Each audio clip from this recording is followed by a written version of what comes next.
Everyone, folks, welcome to the Like Your Public Radio. What a beautiful day. We want to welcome our viewers and listeners. First of all, thank you for sharing your event with us here.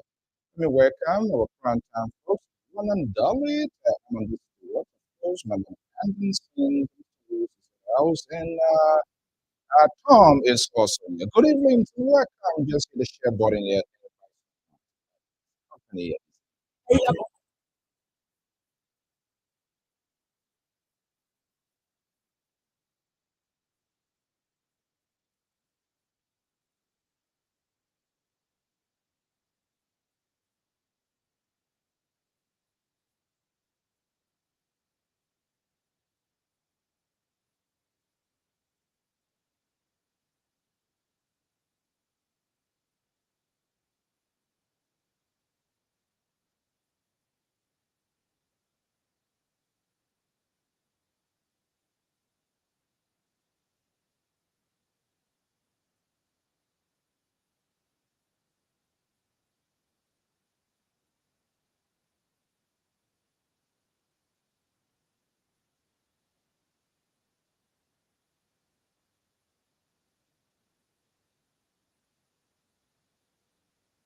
Oh, yes, hallelujah, giving the higher praise, giving the Oh, yeah. What a beautiful song there by Liberian gospel artists. And that's the beauty of this network. Always keeping internationally no one behind. Good evening, good afternoon, depending on your location. So welcome to this program. I'm Afonso Zienso. And also to making the balance and also to giving the space to our gospel artists. This is something that I came across today and it's so beautiful. And said it's a gospel song, Take It by Force.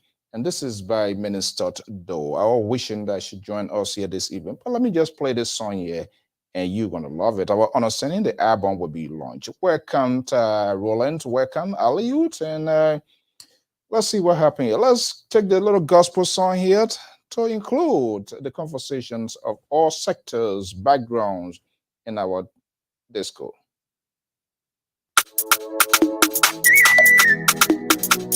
Peace. Oh, yes, sir. Talking about my ugly sweetie. The annual I see you. And this is by Minister Doe. She will on the beat. My ugly sweetie was signed the Quileo. Abamonia de Jaya.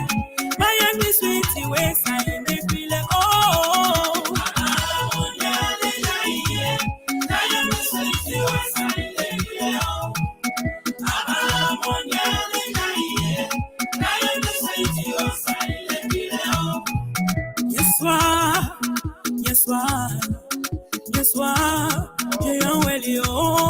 Yes,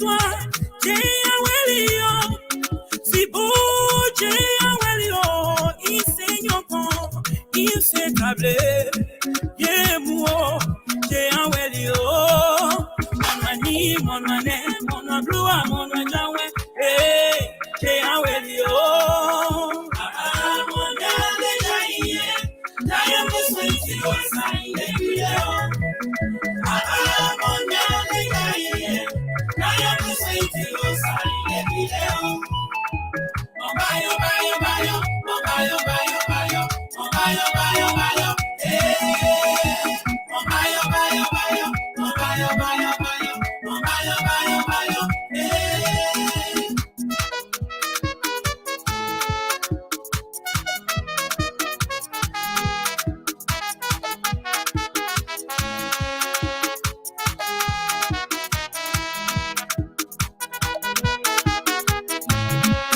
T-Will on the beat.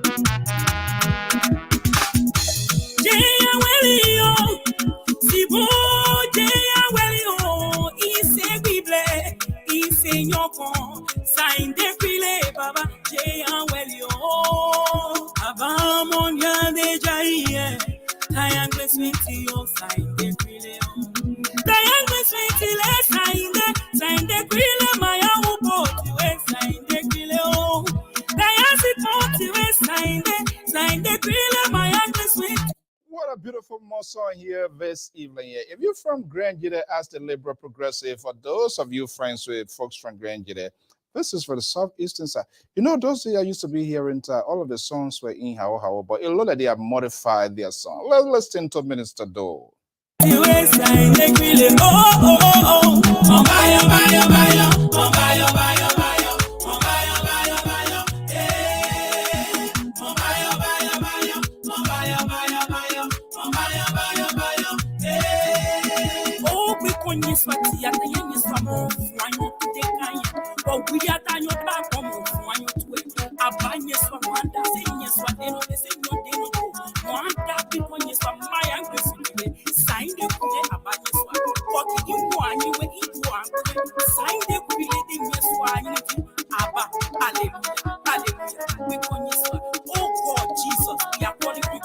Change us from every negative behavior. Give us a new beginning in the mighty name of Jesus. Sign the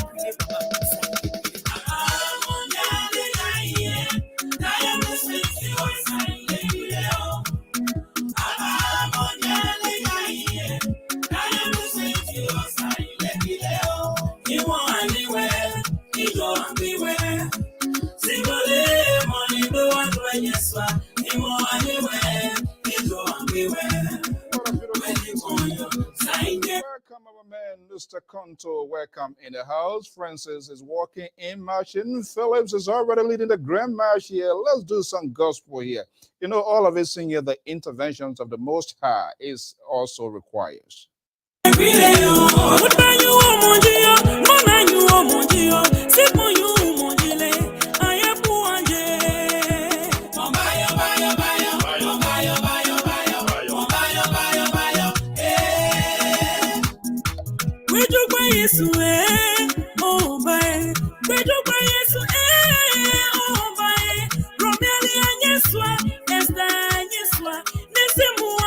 In the process of building Liberia, all sectors must be inclusive in the conversation, including folks from the gospel industry.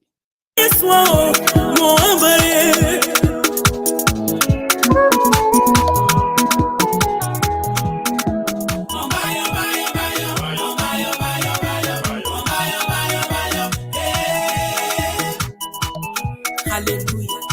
Do one play account, bless you, no clever, and you on your sway, or you are doing. I'm a found player. When you put by when in Manana, when you place you on your sway, or found player. A banya swing, yeah, bless you, no by. Hallelujah. I'm by a car, clever, devils, and you on your sway, you are unity. Hallelujah. Hallelujah. Sois béni au nom de Jésus-Christ. Sois délivré au nom de Jésus-Christ. Alléluia. Ah. Amen.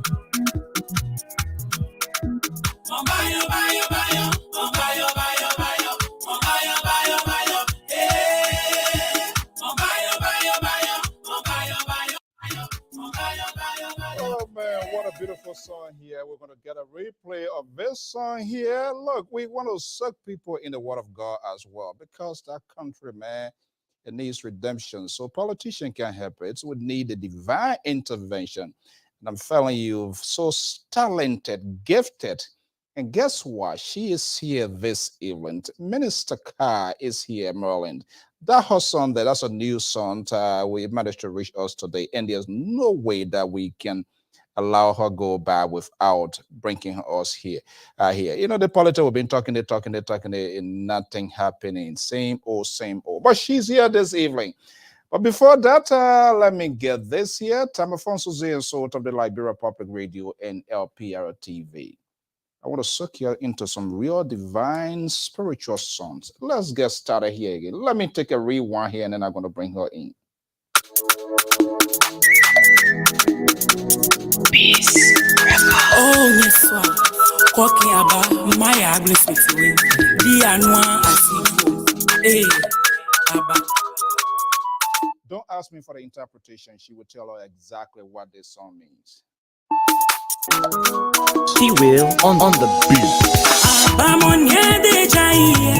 My ugly sweetie West Side, the Quileo. I'm on the Jai. My ugly sweetie West Side, the Quileo.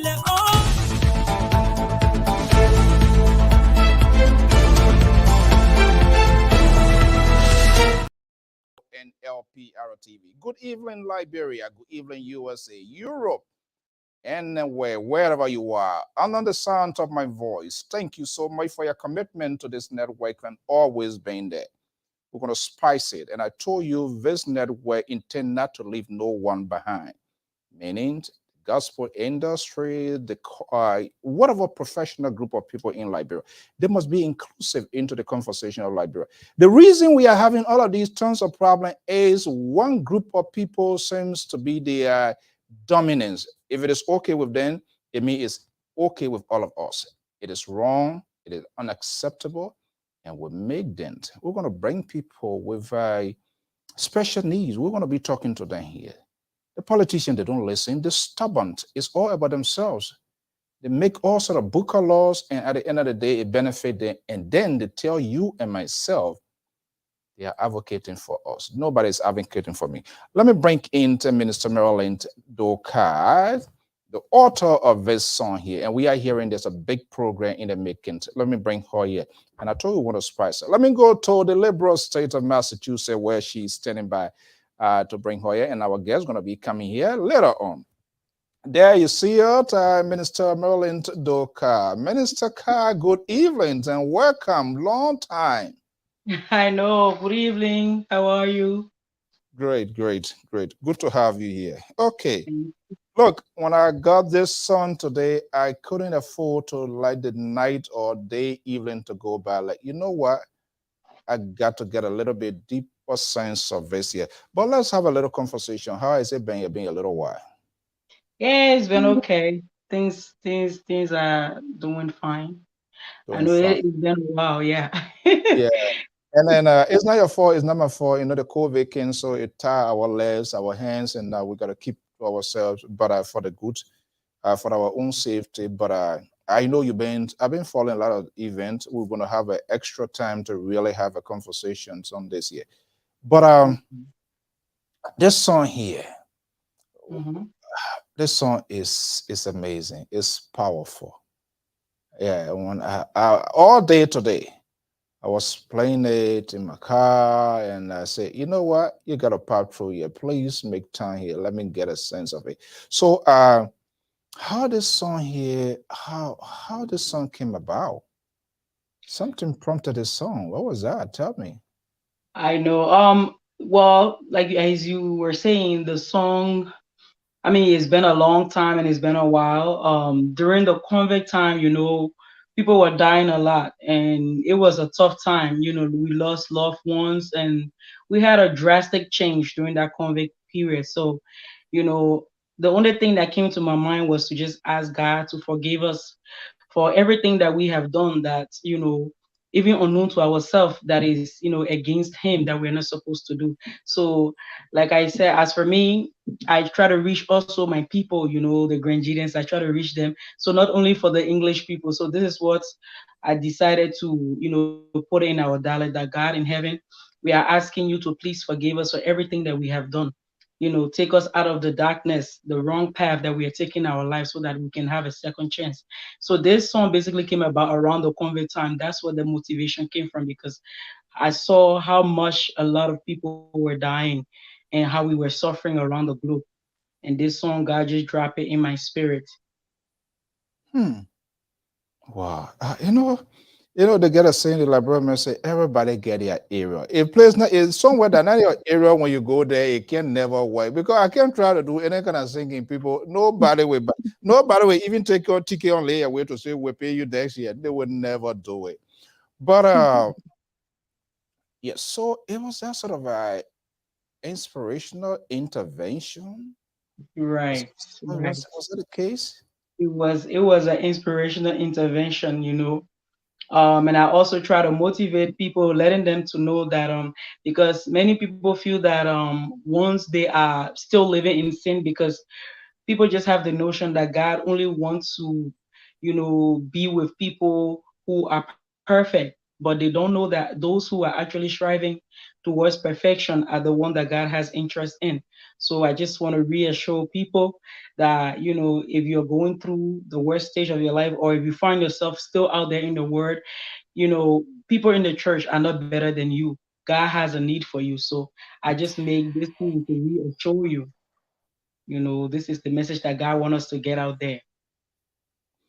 Is that an album? What? Take It by Force? You say? Is that the name of the Yeah, album? This is something here. Take It yeah, by the album Force. Take It by Force. Uh-huh. So the person and another person out there say take it by force. Give me the thing here, enough for you. Is that it, or which, or that's a spiritual context you're talking about? Well, the album, the song Take It by Force, is a scripture where in the days of John the Baptist, the kingdom of heaven suffered violence and violence take it by force. So again, we are just still doing motivation just to motivate people who are kind of going through tough time in their life, just make them to understand that okay, you might probably face a situation where you're struggling in life, you feel like you have lost it all, is your destiny. God has a plan for everybody because he said in his word that before we were born, he has a plan for us. So if anybody, because coming from our background, there are a lot of diabolical things that go on. So if you know that somebody is spiritually fighting you, don't just sit there and don't do anything about it. Just go on your knees and try to get your blessings back by force, because we were all born with blessings, and if you are married, you got your husband, you got your wife,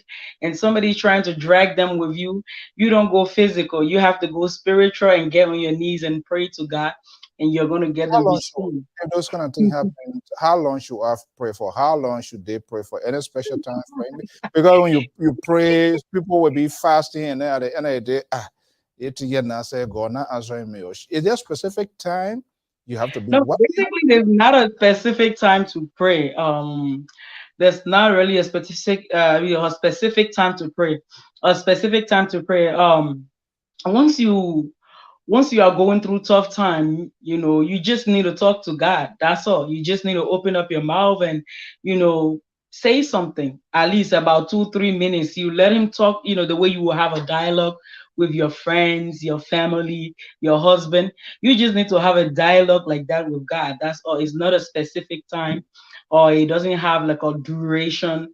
A lot of people get confused because they just don't know how to enter conversation with God. Entering conversation with God is usually very, very easy. You just need to take 2, 3 minutes and he hears you. I know they do have some people that will go on and on and on for hours, but you just need 3 minutes of your time to talk to God and you'll be fine.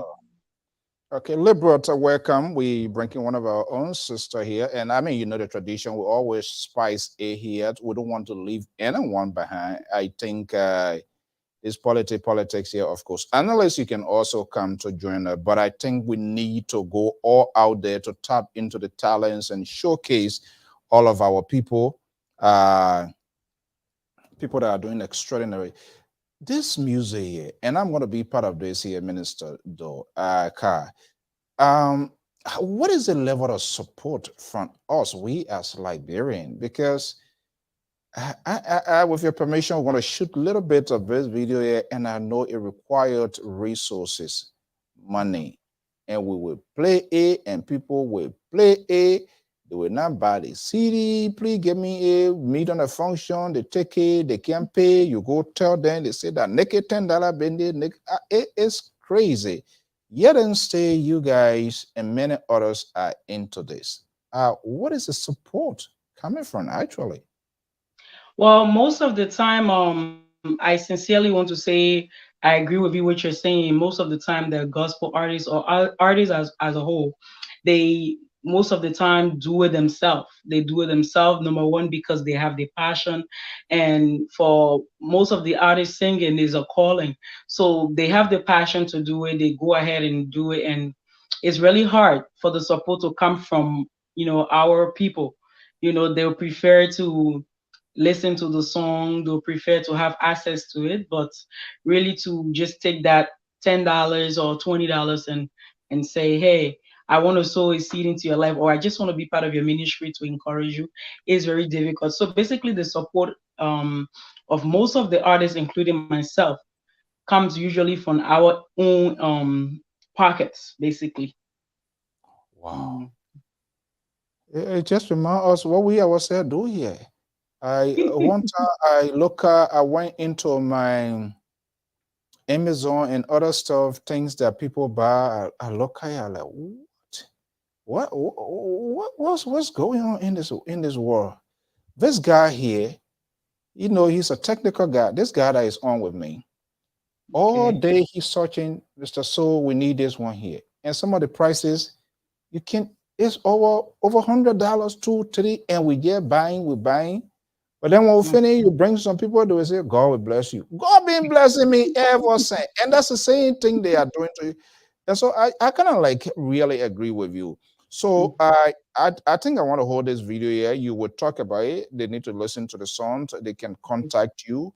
But my understanding, you are in the process of launching this album. But before then, let me play it here a little bit, and you will, I think, can tell us here. Liberals, good evening. Good evening, Mr. Soul. Good evening, Madame Dedo. Nice to see you again. It's been a long time, but we always follow you. But nice seeing you again, live again. Thank you for the So Young let's Library go on the here. radio. Take it by force. I am the one taking it by force. Now you, something, because you with song style, you want to run with it. But let's listen to this song. This song is touching. You know, I told you what happened to me. No, let me not talk here before people study.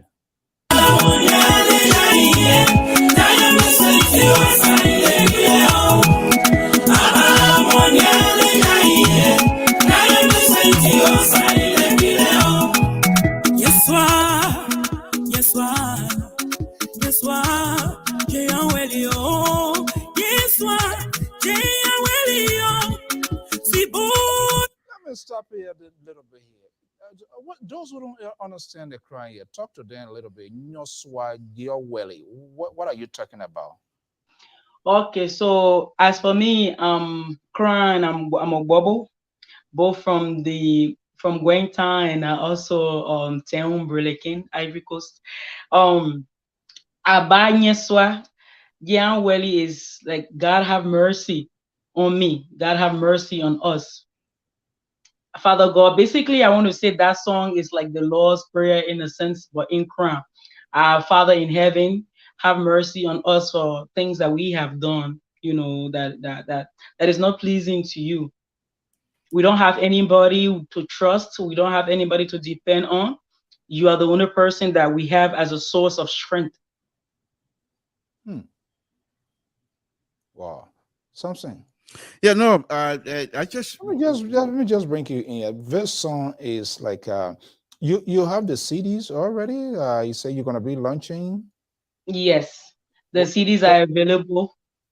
I have them available at a price of $20, and I'm going to be launching by God's grace in Cedar Rapids, Iowa, in January. okay.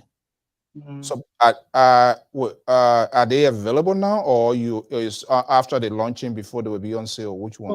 For those people who want to get it, they are available. But for the launching program, other people who are out of state there will get theirs. So if there anybody online who really want to be a member or get a copy of my CDs, I do have them available. Okay. Yeah, please send me that. The best we can do here is to support one another. And that's why LPR, we always like to do that. And you always available to have conversations, and not just only we will always talk to a lot of people. And some people at their own time giving the come, but we feel um, the building of Liberia, the breaking of Liberia, all sectors, professionals, people in the musical industry. If you look at Nigeria, look at it. We play their gospel music. I mean, their songs and everything. Why are we not promoting of our own? And sometimes we go to function, they don't want to play their own music, you know. so Mr. Soul. Let me ask Madame Do here a question. Like I said, I've been following you, and in fact, I saw you performing live a couple of times now, and I think you do an extraordinary job in your performance. Your act is a stand up. You not only uh, sing in crown, or in English, but you also do this in French and Ivorian traditional as well. So you multi faceted, let's put it that way. But the question that I have for you, there's another young man here, just like you, young. There's another young man here, P. Gay. Is there any kinds of collaboration between you two? Have you guys done something like that before? Or is there something that perhaps we might see in the future? Because I think P. Gay's singing style, if his can be blended with you, I think it's going to be way out. And even if you guys can also reach out to Alan Brown, I think to have those three magnificent young people like you, two of them, and then to join you and have that kinds of collaboration, I think God will really shake things up because I truly believe that it's going to be a powerful music because all of you continue to pray for all of us in your music because when people listen to you, it's not about God bless me. You always include all of us in your prayer. And so is P. Gay, and so is Alan Brown. So I was wondering if you guys can do something like that that would take us to another level.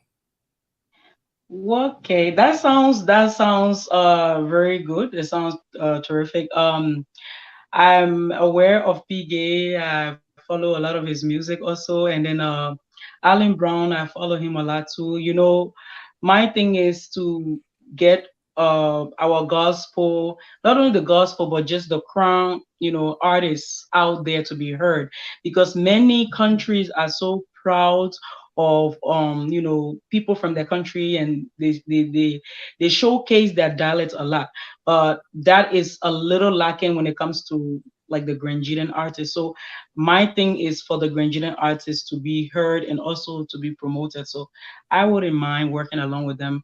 Maybe by God's grace, He might open that door and we might see what we can do. But this year, next year, we want to make sure that Grangetan artists are all over the place, YouTube, everywhere.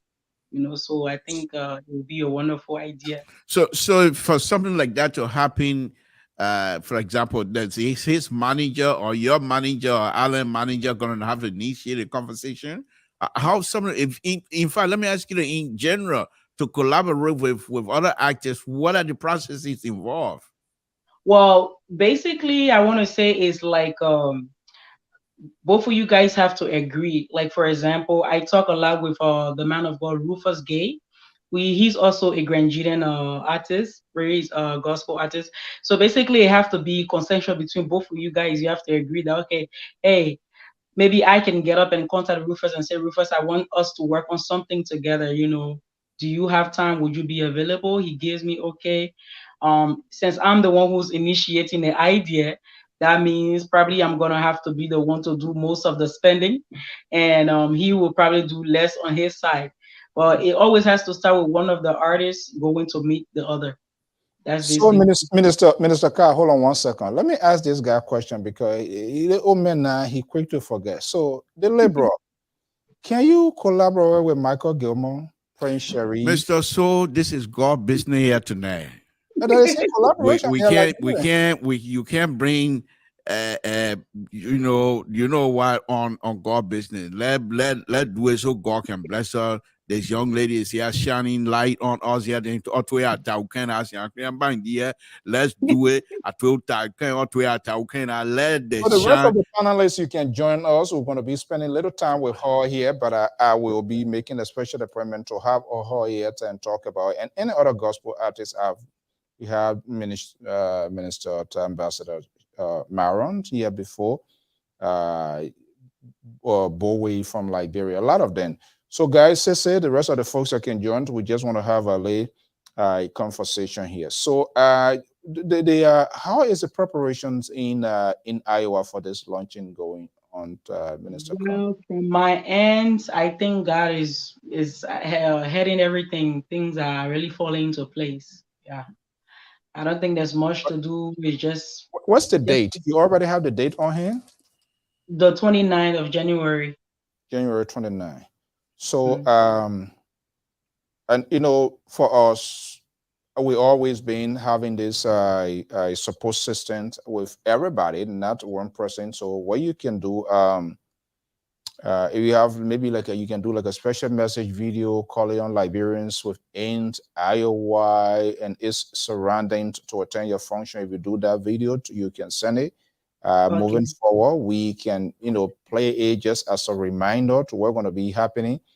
And But we let me ask one more question, Mr. So, if you don't mind, and that is, Madam Doka, the question that I have is, and perhaps if it's not something you care to answer, that's fine with me. But I want to do comparison here. The your supporters that are of Crown Base here in the diaspora from Liberia, and your supporters that are also Crown Base, but are either in France or in Ivory Coast. Which one of these groups that perhaps seem to be of more supportive in terms of financial contribution or inviting you to a function, and where the organizer will have to flip the the bill and what have you? Which one of these two groups that are keenly following you in terms of support? Okay, thank you. Honestly, I love, my people, both Ivory Coast, Liberia, but the problem with Liberia is they love to listen, they love to have access to you, but financially they don't support. But when it comes to Ivory Coast, the crown, the fan that on that side is they're more supportive, and not just supportive of physically or just talking, but financially, and they will go above and beyond. If you're having, like, for example, I'm having a program now, and I put the CD out there and say, hey, I'm gonna sell these CDs for $20. There will be people back there in Ivory Coast that will purchase, CDs here, even though they're back there. Fundraisers will be put in place, for, and I think it's because mostly I find that weighing the options, no offense to my crown people in Liberia, but I believe that the crown people in Ivory Coast, they are more bold and they are more upfront when it comes to, their dialect. They love it, they showcase it than we do in Liberia. Like, we hide our culture, majority of us. And that was, I don't mean to interrupt, but that was going to be my next question. Mhm. Because both of us we have separate. I have relatives in the Ivory Coast as well. Yeah. But the question that I have on that, speaking about culture, between the two groups, traditional, because you go back home most of the time and do video over there in Ivory Coast. I've seen it, and you do Mhm. video in Liberia. I've seen it as well. But in terms of culture, traditional culture involvement, which one is still alive as it used to be back in the days? Uh-huh. Which one of the culture that is still actually alive? Let's put it that way. Yeah, basically, so that's exactly what I was saying. Like I say, I will still say Cote d'Ivoire because for some reason, like, how the Hispanics here, they will be proud, they will speak that dialect. But even here in the state, when you find somebody who is like a Nigerian, for example, as for me, I'm Bobo. So most of my Bobo people, when I see them, there are some people you can speak to them in Bobo and they will respond to you. Some people, they will respond back to you in English. But when it has to do like with Ivory Coast, the person can be the most educated person. They won't respond to you in French. They will respond to you, in the on the dialect, and they showcase the culture more. So that's what I see. That's from my perspective. Mr. I Questionnaire, you not buy or CDs here? Mr. You the So, crown man from Town. nyonswa ni a we go en gas e cheun la kle nyonswa ni a gwa ila kle gas e yepo you know what you want o ja nyonswa la po na mura when nyonswa kan we nu e wode de we ne ke ad ba but you go on gas e cheun.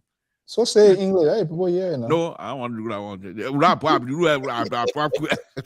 Oh my goodness. So, Minister Ka, these images here, you seems to be extent. This is Cote d'Ivoire? Yes. Is that Cote d'Ivoire? Yes. What do you do there? Yeah, because you always like, I think you most of the time were in Abidjan, Ivory Coast as a whole. Do you have something going on there? Well, I do have a non-profit organization called Prayer Move Mountains. The purpose of the organization is helping widows and orphans with food materials. So is I have like coordinators in Liberia, Ivory Coast, Senegal, and also Ghana.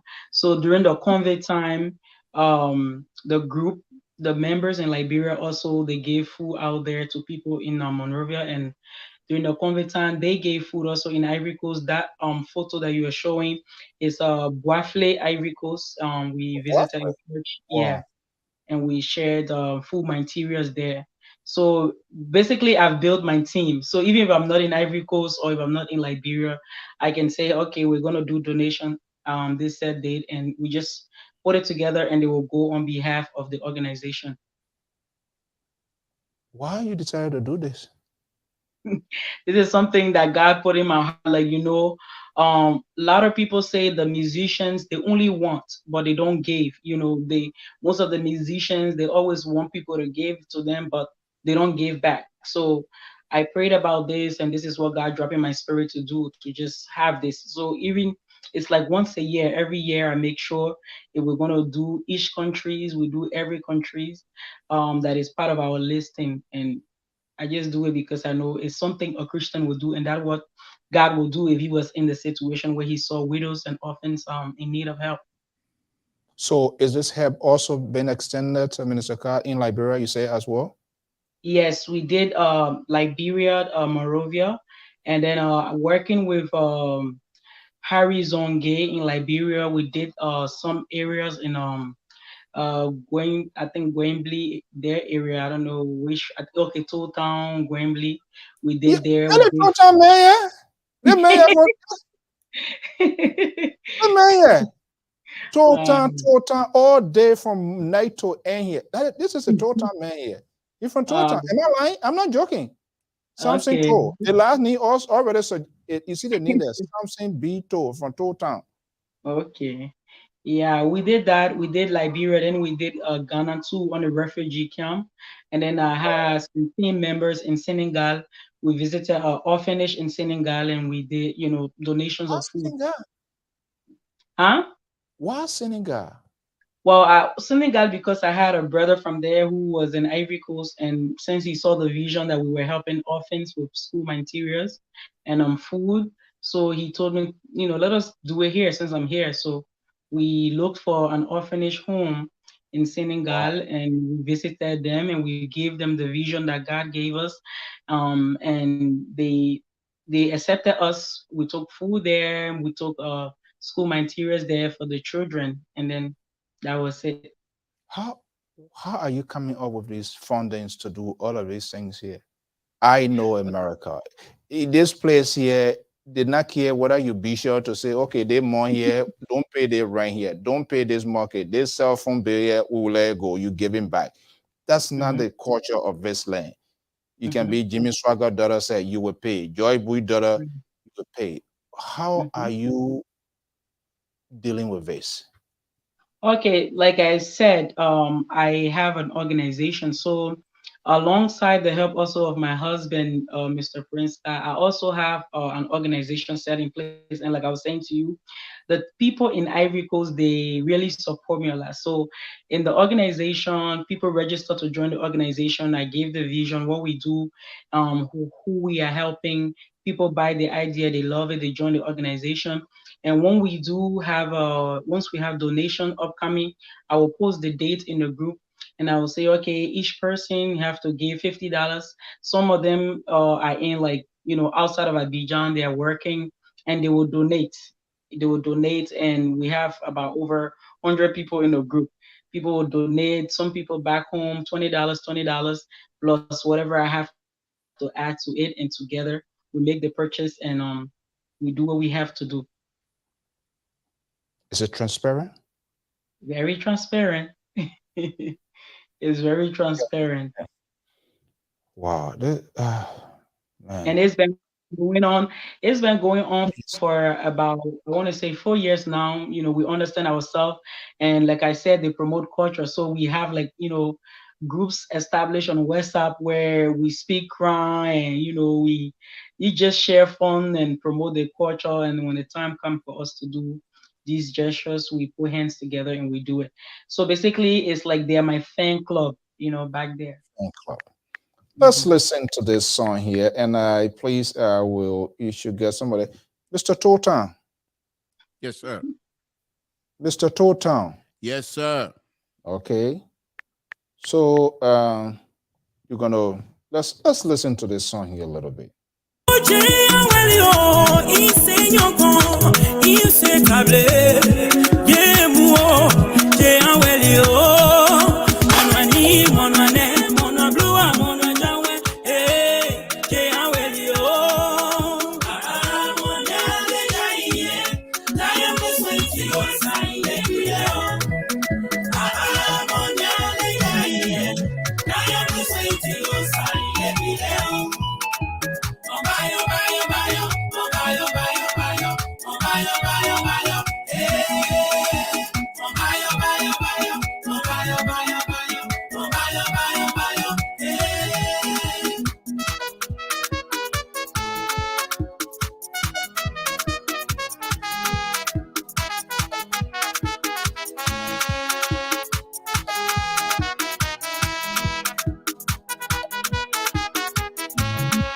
T-Will on the beat.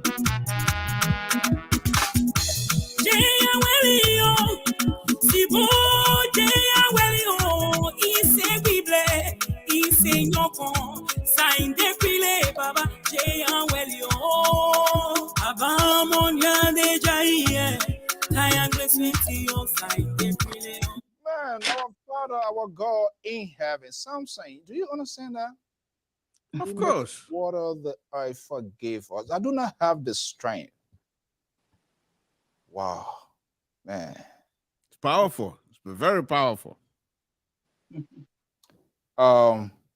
Please summon some of those cities.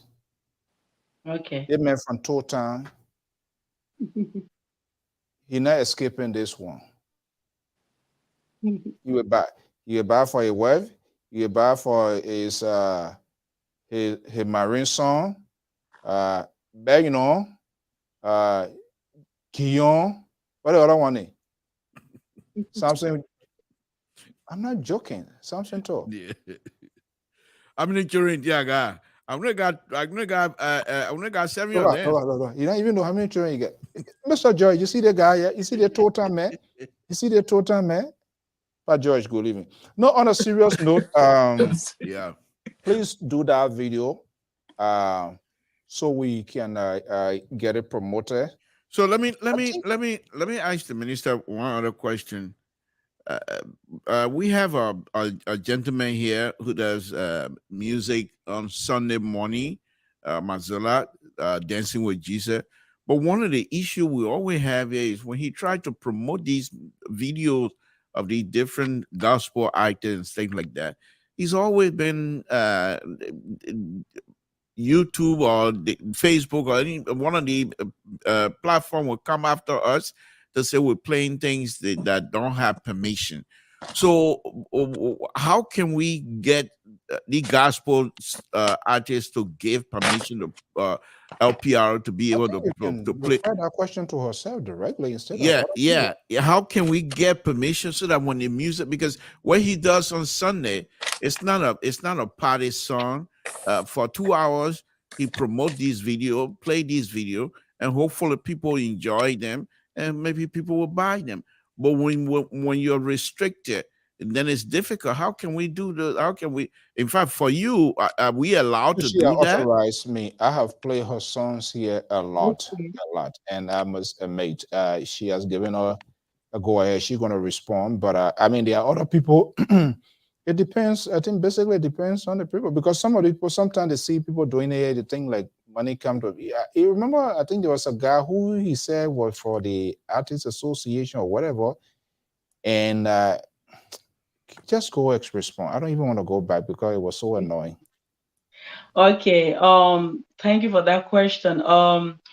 Like usually the way I send the audios to Alfonso, so most of the songs now on YouTube, because like I said, our community don't really support the artists. So what the artists are doing now, they're putting the songs on applications that they will be able to get money from. So basically, if somebody plays the song, that application will lay claim to the person playing that song. So in return, that artist will get paid. So for example, if you were to play that song on your Facebook and maybe you got a lot of followers on your Facebook, that artist in some sort of a way will get a percentage through that application that they use.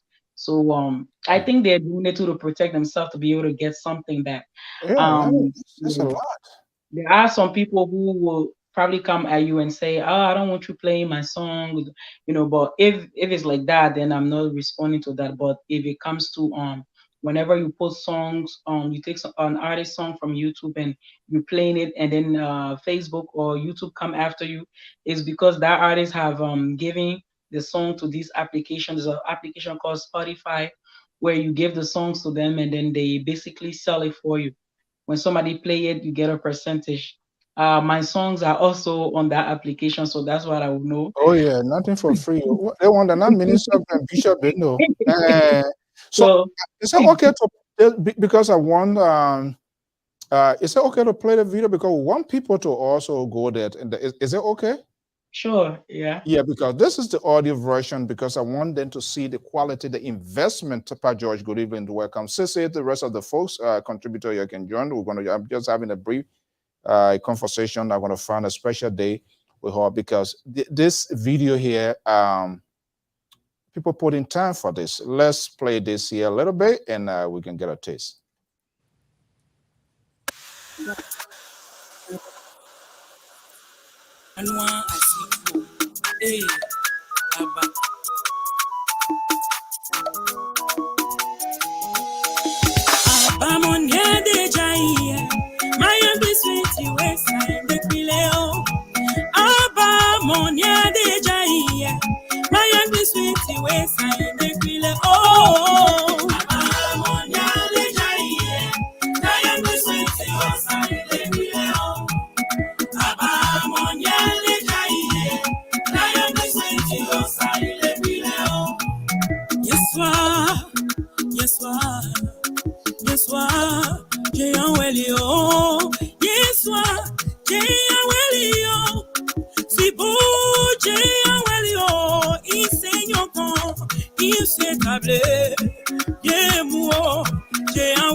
All right, we're going to leave that hanging with them. They need to go on YouTube. Let them click the like, let them subscribe, let them follow Minister Carr, Maryland, Doka, let them follow, and they're going to see that we're not going to play everything here. Let's leave that little piece so that we, follow here. So, yeah, give your YouTube, you get your own YouTube channel, correct?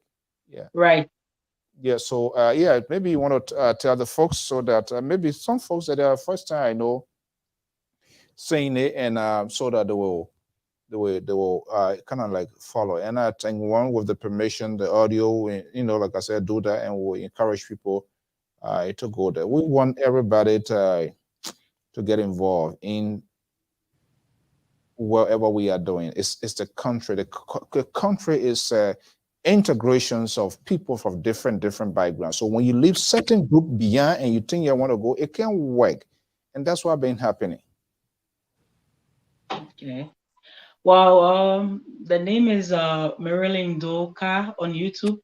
So once you put it there, the channel will come up, and basically, it's not so much about money, but just to encourage the audience to just go on the channel and just subscribe and and like. At least that's all you guys can do. You go on the YouTube, you enjoy the music, just subscribe. It doesn't take anything from you. At least with the subscription, the artist can also be able to get something from that. That's a form of support. Actually, that's a name that Minister Maryland Doka. You go in your YouTube search engines and just type that Yes, it's a lot of great songs we've been playing here, and we're going to have all of that. I mean, we got to. Let me bring in the Minnesota politician. Oh, that's something. Oh, would I say that? Not me. Yeah, that's really broken. Oh, we bring that. Let me bring in Sissy Goya here, and we're going to be wrapping up with Minister Carr. But we have to make since the function is in January. We'll talk behind the scenes so that we can have some sort of promotional event here. That's what we do. LPR, which was some kind of millionaire, but we ourselves more reckon we ourselves can be digging our pocket to the extent sometimes.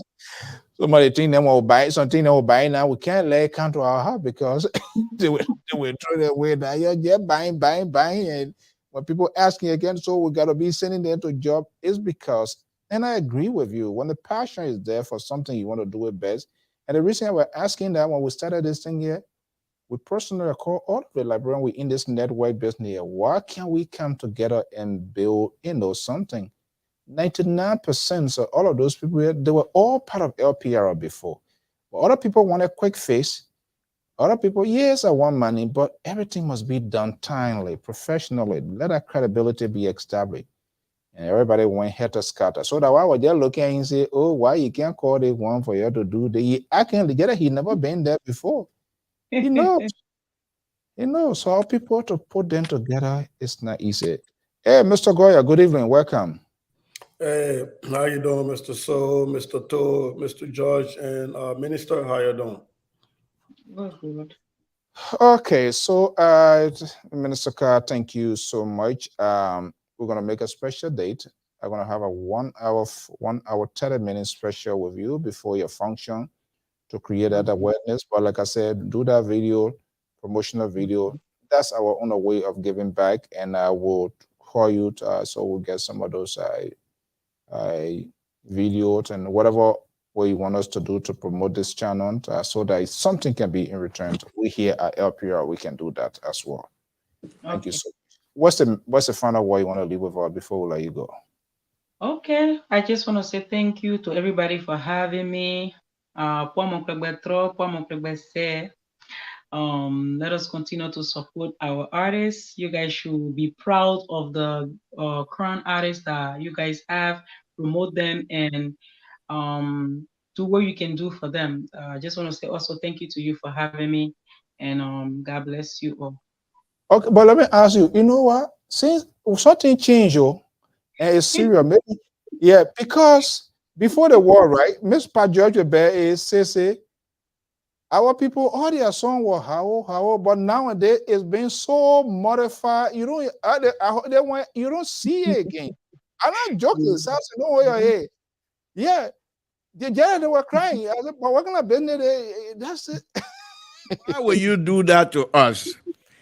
Our time finished now. This is real music time. No more our business. I mean, they are done well. If you go to any other party, if you the gospel, even people if you don't hear the sound, it means that party is not a party. Not only that, the beat. No, on a very serious note, the beat of the modern day crowd music alone, they don't even have to say anything. In fact, I would say not just the gospel, but the other artist, crown artists, most of the function, Liberian diaspora functioning, you go to, most of the time you will hear the crown music. The beat alone is fantastic. The young, especially like the madame, the young musician now, when they're singing, unless they tell you, say I'm speaking crown, you don't hear how not even how, you don't hear that in the stuff anymore. So that thing was a problem, man. All right, let's leave it. Let's leave it. Dating where you bring. Oh yeah, Minister Carr, thank you so much for being here, and I'm looking forward. I will have a conversation with you, and then we can work out a suitable day. But I also really want to thank you of this sort of impromptu request, and you never always turn me down, and I really, really do appreciate that. Let us know whatever thing we can do, we'll do it. Elisha said a new era. Okay, Mr. Shah, yeah, you the Korean guy and getting pissed on. All right. Thank you so much, Minister Carter, and I will talk to you. Okay. Thank you.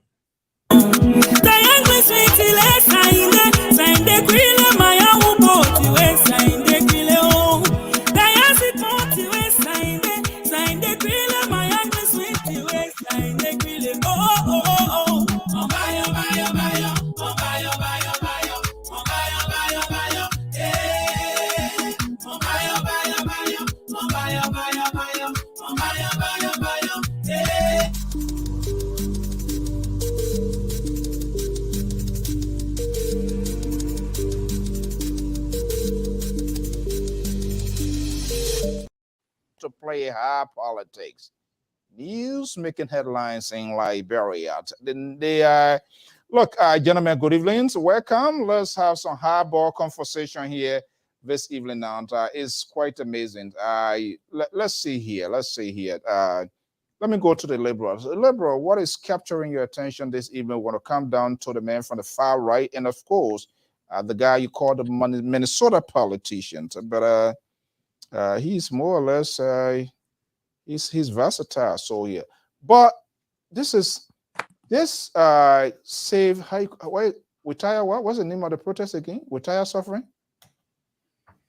Yeah, a lot of information coming out. There seems to be kind of little, if not even little, more different than what we've been saying in terms of the information, how they're keeping the public abreast with things that are happening. If it stays on course to that, and if it takes place, I think that could possibly be a game changer. And the Louis Brown chemistry into this whole thing, yeah, you know, he's in the media thing now. And if anybody were to give me a chance to draw out a government for ANC, I would say Louis Brown. If Alexander Cumming wins the election, he will be potentially the Minister of Foreign Affairs. McIntyre Gajeway, potentially, if he's not picked as a vice presidential candidate, which I don't think it's going to be that way, but he more or less will be the Minister of State for Presidential Affairs. He has that. There are some little baggages there. I wouldn't be surprised if Kwame Clement is brought into the picture as well. That I wouldn't be surprised.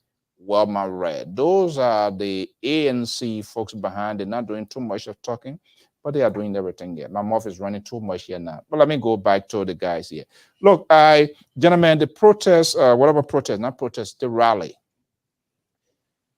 I am impressed in the sense there seems to be openness, maturity, political maturity, the information, what they are telling the citizens, kind of reassuring that childish way, children way, toddler way of behaving. We're going to do this, we're going to do this, this and that. I think the voice is softening and kind of like evoking GOL, the government, into the process to say, hey, and I listen to Cummings, our security is in your hand.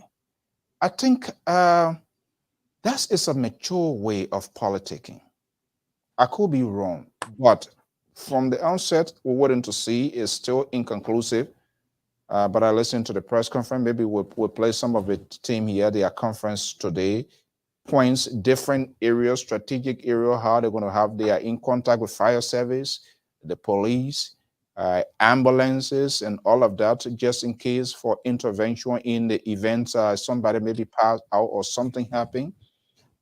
That's quite amazing. I think good money says you being involved into a lot of the thing here, but it seems to me good capital is being invested into this thing here, and it's still soon to determine the political dividend in that aspect. The liberal, let me bring you in here then, say because you are involved right now. It looks like you get the King John from the Coleman folks already here. You already drunk and soaked into it here.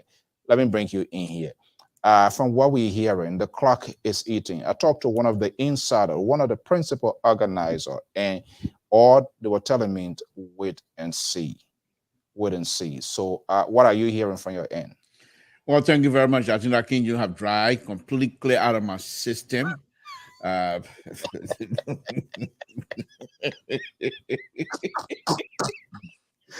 Oh my goodness. So let's the days of the king coming King June has gone away. We're back on ourselves.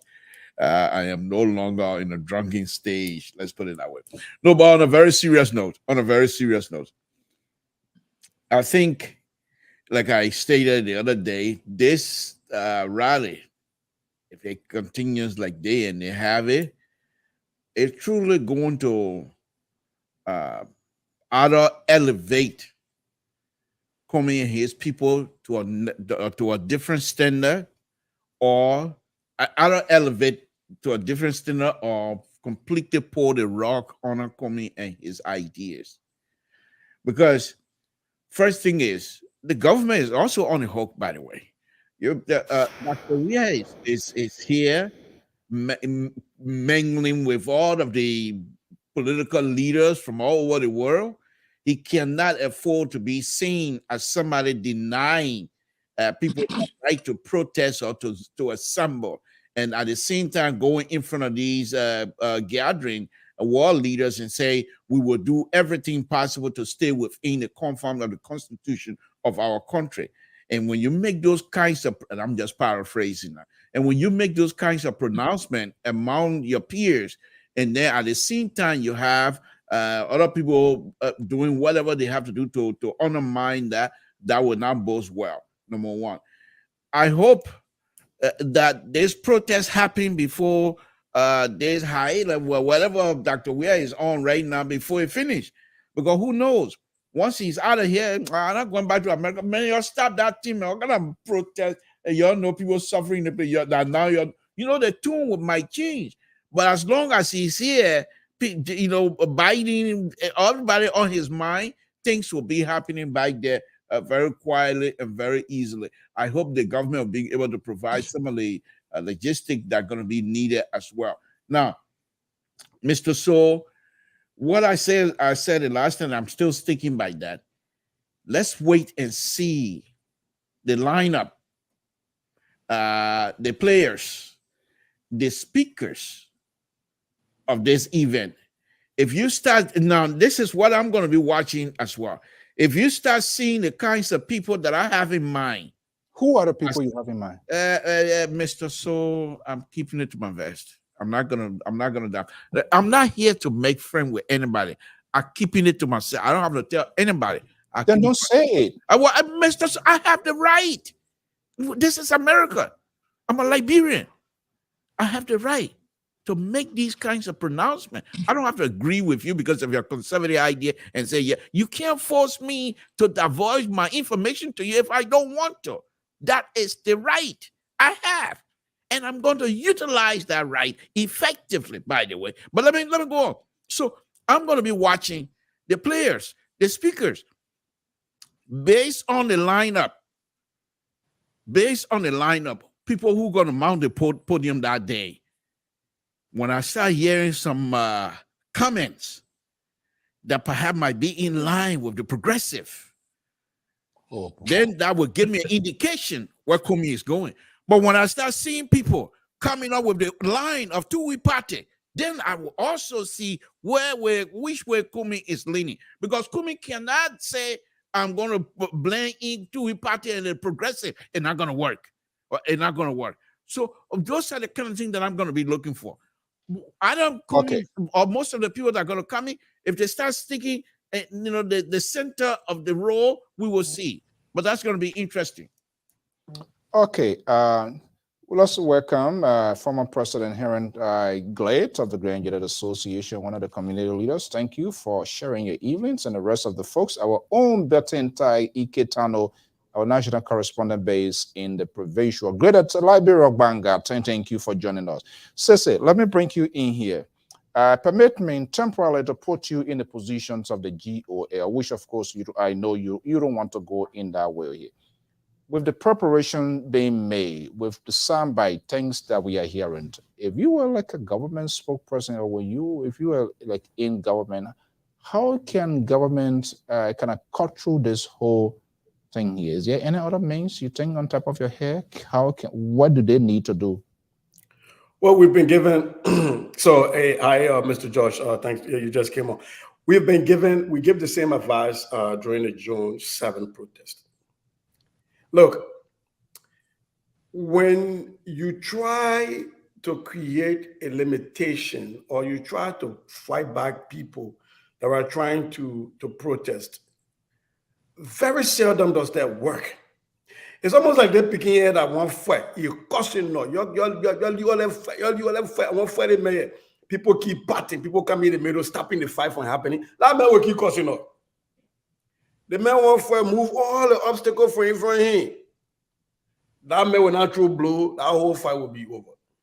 I'm saying this to say that Jefferson Koji already messed this thing up with their whole challenge and everything, and counter challenge, and trying to get in a war of words with Louis Brown. Jefferson Koji, you cannot compete with Louis Brown for that. So to the extent that they can salvage this, I think the government ought to be proactive. The Inspector General, for example, could come out and say, look, we'll be providing security to our people. It is your right. We are funded by your tax dollars. We want our people to know that the police will be professional, will be there to protect you. Please go and rally in peace, but please do not disturb the peace, do not violate the law. That is their way of tempering down things. You know, we'll be there. So that way, when the police show up now, you're already taking sail out of this balloon and saying, we're going to be there. When people see you, they don't see you as anti no more, because we are coming to help, right? We'll be there to support. You can also make sure that they say, you know what? We're going to have an ambulance of nurses from JFK. They will be there. We know, people might suffer from heat stroke. There might be a lot of things. We're going to have, the government has decided we're going to have nurses assigned there that day. You provide support, and you say the reason we're doing that is because we don't see communist Liberians. We don't see Liberty Party Liberians. We don't see CPP Liberians. We see all Liberians, irrespective of their political view. And then the last thing you do is you say, look, we understand that people are suffering. Our people have been suffering. Some of us in government, when we get paid, we still support a lot of people. Government resources are finite, but the need for government services are infinite. We want to let our people know that we understand the global crisis has affected a lot of nations throughout.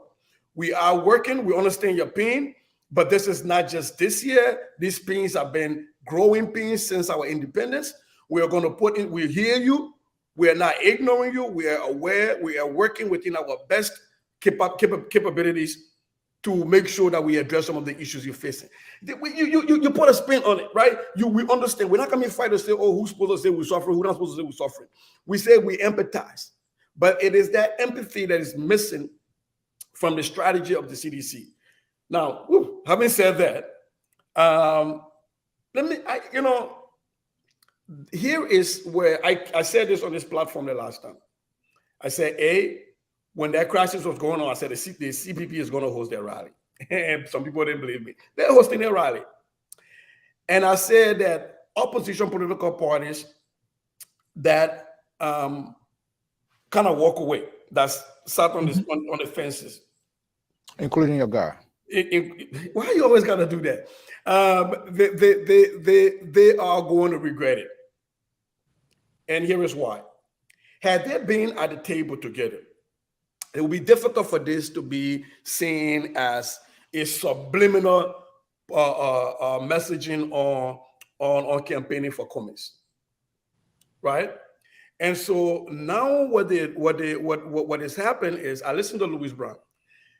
They are using the American tactics of data mining. They are data mining. They send out forms for people to fill up. And according to Louis Brown, they got 75,000 forms already returned out of 150,000 forms they sent out.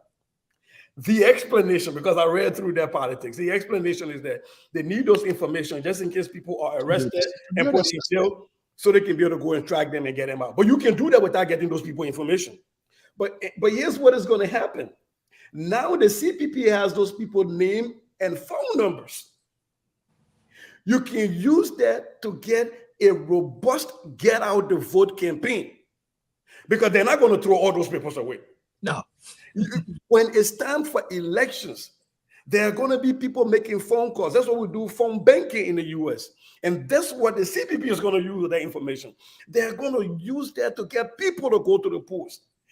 Had other political parties been at the table, they also would have had access to their data that's being collected. The other day we spoke here and I said, it is not yet late. This is like a research, an action research going on where you have this sample. The people, they are already going to be there. You go there and you don't have to be on the dais speaking. You can go there in Nicodemus form, I don't care. But you speak to the Liberian people that were there. Look, you're suffering. What is your major issues for you and your family? You collect data that way, and that helps you to craft what your message is going to be, because your message has to resonate with the people. And if you're not asking the people what is the most important thing to them, then you craft a message that falls flat. And to try to unseat an incumbent in Africa and anywhere is difficult, especially so in Africa. And so you have to have a message that is crafted that touches the heart of the people. And the data is going to be right there. But people are turning away and leaving their rich data set to the CPP to mine. And that is what is going to happen. Because when people sit over there and get text messages on their phone and say, go vote, and say, have you voted for Cummings? Are you going to go out and vote for Cummings? Those messages are going to be going to those people's cell phones that they're collecting. What do people want to believe that or not? That's exactly what's going to happen. And you know, you asked a question about the conversation being tempered. I don't think so.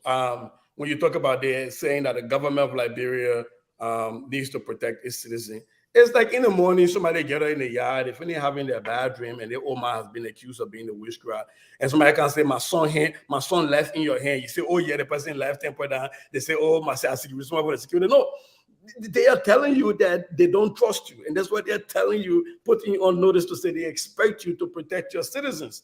I don't think that's a temper down rhetoric. That is a way of telling the government that. No, I mean, absolutely. That I agree. And so we and then the last piece is, then I land.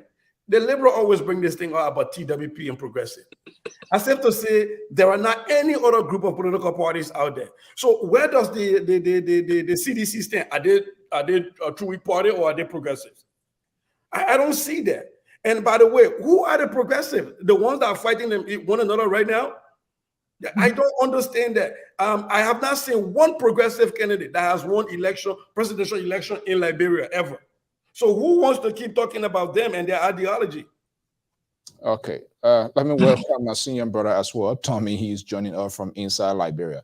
So before I go to Amos George, the CPP, the ANC now, they get making a good political argument now from this whole thing here. And when I listen to that, I realized that, oh, this is where building the war room comes from. This is where you're going to make a case to say, okay, we are sure of getting this vote, because definitely that's not the end of that.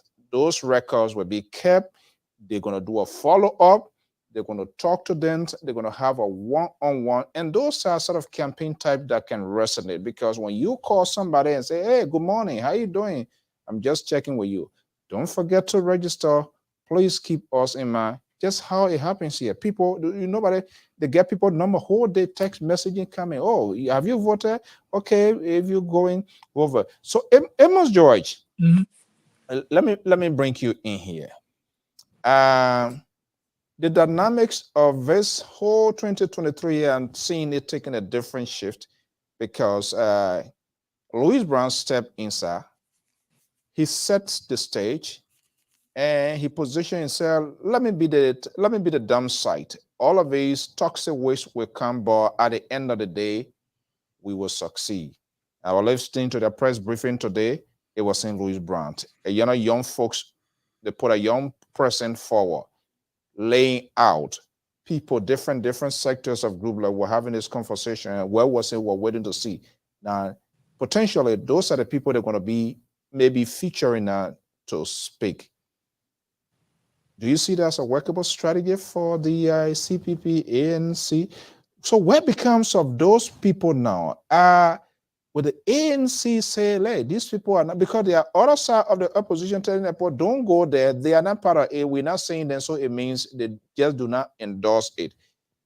Can ANC say, these people are not for you, they are not in empathy, they are not in sympathy with what is happening? When we had this the last time, we all supported the cause. But when it comes to the time for us to really get our government reminded, they back off, they walk away. What could be the justifications if you were like Boakai or Nyombli and Benana and all of those people, even Tiawan? So not justification, it just shows how selfish they are. They are selfish, intolerant to the suffering of the Liberian people. Huh? I said, you don't even pour polish on anything.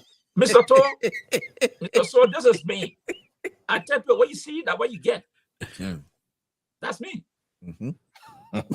And because I'm on the program, so I'm more diplomatic. Mm-hmm. Are you kidding me? You what? Oh my goodness.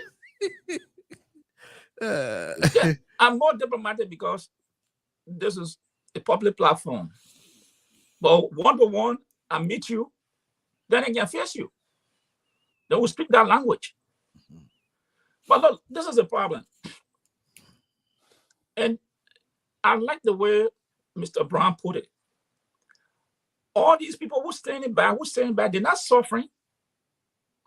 You saw Omar Baka on a private jet in Nigeria the other day. They're not suffering.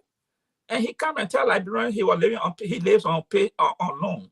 But here's the thing, let me go back to the issue. They are not suffering. What is the justification they're giving?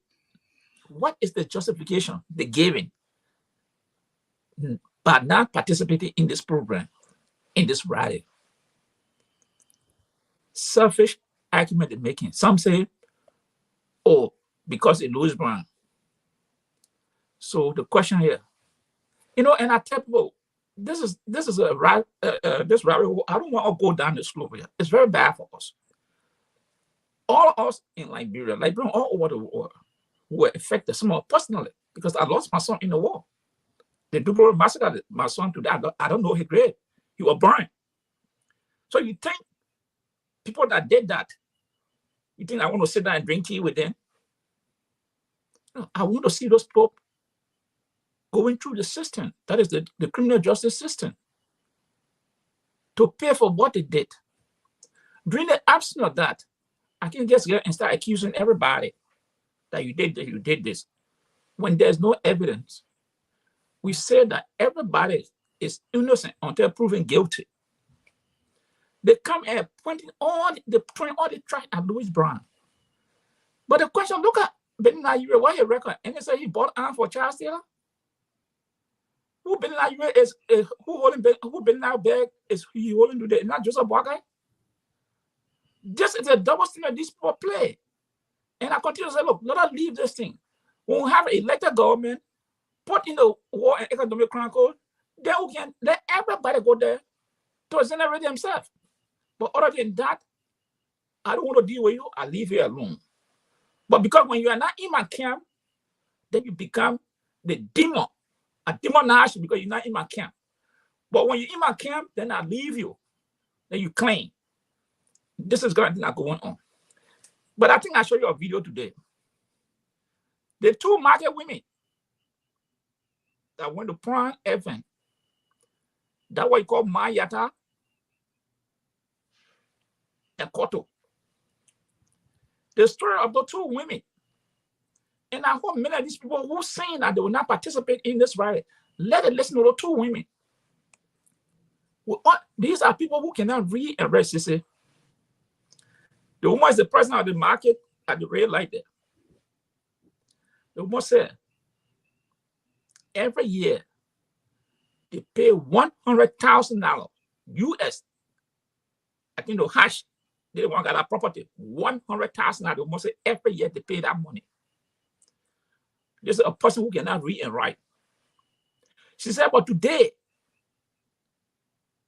the year is coming to an end. She said, I'm going to let them go to jail. because since the CTC government came to power, the money we used to make, we even used to pay the people before the year end. But she said, since this government came to power, we cannot pay the people on time. Things are so difficult.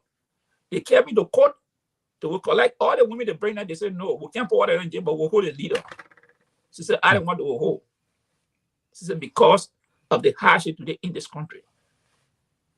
The other woman, that's a money woman from Lofa, all lady, woman, she said the same problem. I think she's the vice. She said the same problem.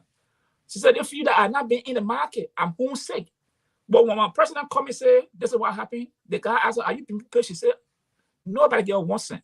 She said, but what we're going through in this country is unbearable. She said, as I speak, some of the market had just decided to stay home now. Because if they borrow the money, they will not be able to pay. They're not selling. And she said, the children, their grandchildren, so many people cannot send their grandchildren to school, cannot send their children to school. They are home. She said, as I'm speaking. So you can see the suffering of the very people that are supposed to they want to represent. The man you're in the market, these people are telling you that things are hard, harder than ever before. The woman said, we'll go to the bank. She said, we should go to the bank. The bank used to give her money. She said, but now they don't give her. She said, you go for 5,000, they will sometimes they give 1,000. But she said, when the Nigerian man come, they will take that money and give it to him. And they say, this is what we can give you. You want 5,000, we can give 1,000. She said, but they will take the 10,000 and give it to the Nigerian man. She said, this is where we have reached the point. So you can see, and this woman and her friend will be one of the, they will be speaker at that rally. So something is talking about a 2-week party. These are real people. Ageable women, not young girls, are talking about. These are real people who are telling you. The ones that they were constructing stores in the market. All those stores were at the rail, like, I mean, what you call it, Omega Market. She said they had to hold those projects because the bank cannot give them the money again to finance the project because the difficulty they are going through. And the caller said, I think women across the border, she said, we go to Guinea, we go to Ivory Coast, we go to Mali, we go to Ghana to buy goods and bring it. She said, those countries, those people are doing much better than us here now. So the point I'm trying to stress here is that this rally will be a successful rally because it's not just ordinary for excuse me, people you just we just want to put numbers here. No. You will see real people speaking about real issues that are affecting the life in the country today. And let me just close on this thing here. And you know, the other woman told us stories, and this is why some I get so passionate about this thing here. The most, can you imagine the most I carry 100,000 to the bank to deposit. She said the people came into the bank and even the king to me said, "Ma, we can't deposit money because we're doing an audit tomorrow. So if we deposit the money, we have a problem. So take the money and carry it back home." The most it's in the evening, how can I carry that money home? The most she took that money, she never slept. So when the most she finished just repeating that money to the people, 7,000 hours was short of that money. They have stolen the money from the bank. That if Flomo then sitting in the bank, and then would have said the Congo people were wicked. All right. Let me put this here. The Liberal will respond, but let me just put this here. This is to, oh no, that's not a comment here. This one from Priska, one of our viewer. It's a, no, that's not it. I want to, okay, this is it. This is Priska, Poland. The ANC is an opposition party. I think that's not a comment here. They're talking about half or something here. I gotta find a comment here, but it shows there's still some. Okay, this is what I want to go here. How are they selfish? I think when you were talking about selfish, how are they selfish? How can you fatten the frog for snake? The rally is an ANC rally, not an opposition rally. So meaning there are still some things still out there we don't know. We don't have no specific data to say people who are against it or who to see it to be like an ANC, but in a different form. What this person is saying is like Donald Trump and Rick Perry. Rick Perry is putting out something, and then Donald Trump, Rick Perry calling on Donald Trump or Jeff Bush to say they go. They are all from the opposition. That's how it been seen. That's how it been viewed. So That's I'm not different. sure. They all I'm not belong sure. to the same party. No. Those people belong to the same party. These kids, they don't belong to the same party. Yeah, And the people have spoken against it. Those who don't belong to the party have spoken against it. The best thing was for them to do was to remain silent. That's it.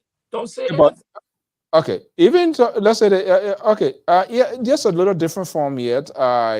All of them they are from the Republicans. Let's assume that's one thing they have in commonality, but they all have their own political agenda for which each of them wants to be a president. So there's a cutting edge right there. So if I'm trying to embark on something that could politically elevate me, the other side going to take a break. Wait a minute. Is it a good political? Am I gambling with my political? I mean, just look at it. Look at it. Look at it. My guess here, this person is also a member of the opposition column, but not necessarily supporting what is being done because it's being perceived as an ANC cause. Mr. Soul, because with the central right running, and I was counting the time here. I don't think if I don't inject myself here, you most likely not going to call on me. You will continue to have the center right. You and he going to have this conversation all night, and that's I'm not here as a window dresser, even though I'm wearing this shiny thing here. But if you can see here, it's a press. So that's simple as that. But let me just say this. Let me say this to you. Why the central right thing? He's been diplomatic here. I mean, my goodness, are you? I hate for you to be oncoming, for you to be the secretary. I mean, foreign minister and facing other leader from other country. They will run away from Montreal. Diplomatic, the way you let me tell you. No. Say that's how it goes.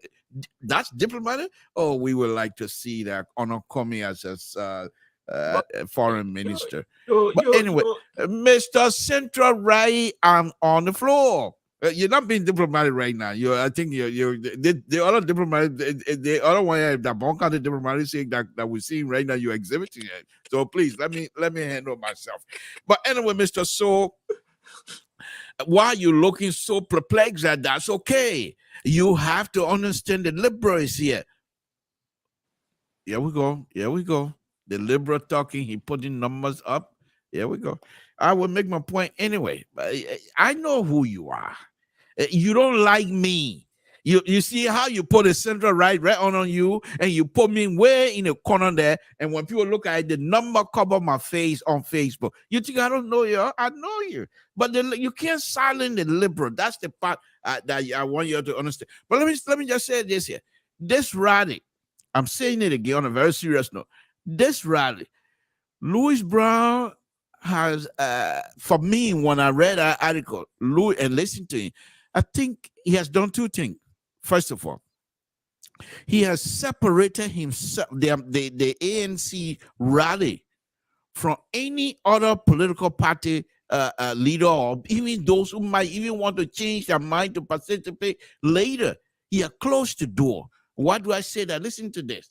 He said, the current attitude being exhibited by these opposition political parties and their leaders amount to aiding and abetting the government in imposing hardship and suffering on the Liberian people. And these are people that perhaps you think even if you call them selfish, Louis Brown already pushed them away. Number one. No, they push themselves. No. Mr. Soul, are you going to exhibit your leadership here tonight, or do I have to take charge as a pressman or true pressman on this program? Do I have to take charge? So, Mr. Central Right, the liberal is speaking. I know when you do these things, the far right over there, he enjoy you. Truthfully, enjoy your diplomats. I intake. Let's put it that way. You are But anyhow, running out of your time, though. Miss, you see, they're gonna put time on me. They're gonna put. I know that. I know it's coming. It's here. You see, I'm in control. I'm in charge. It's coming. But let me make my point.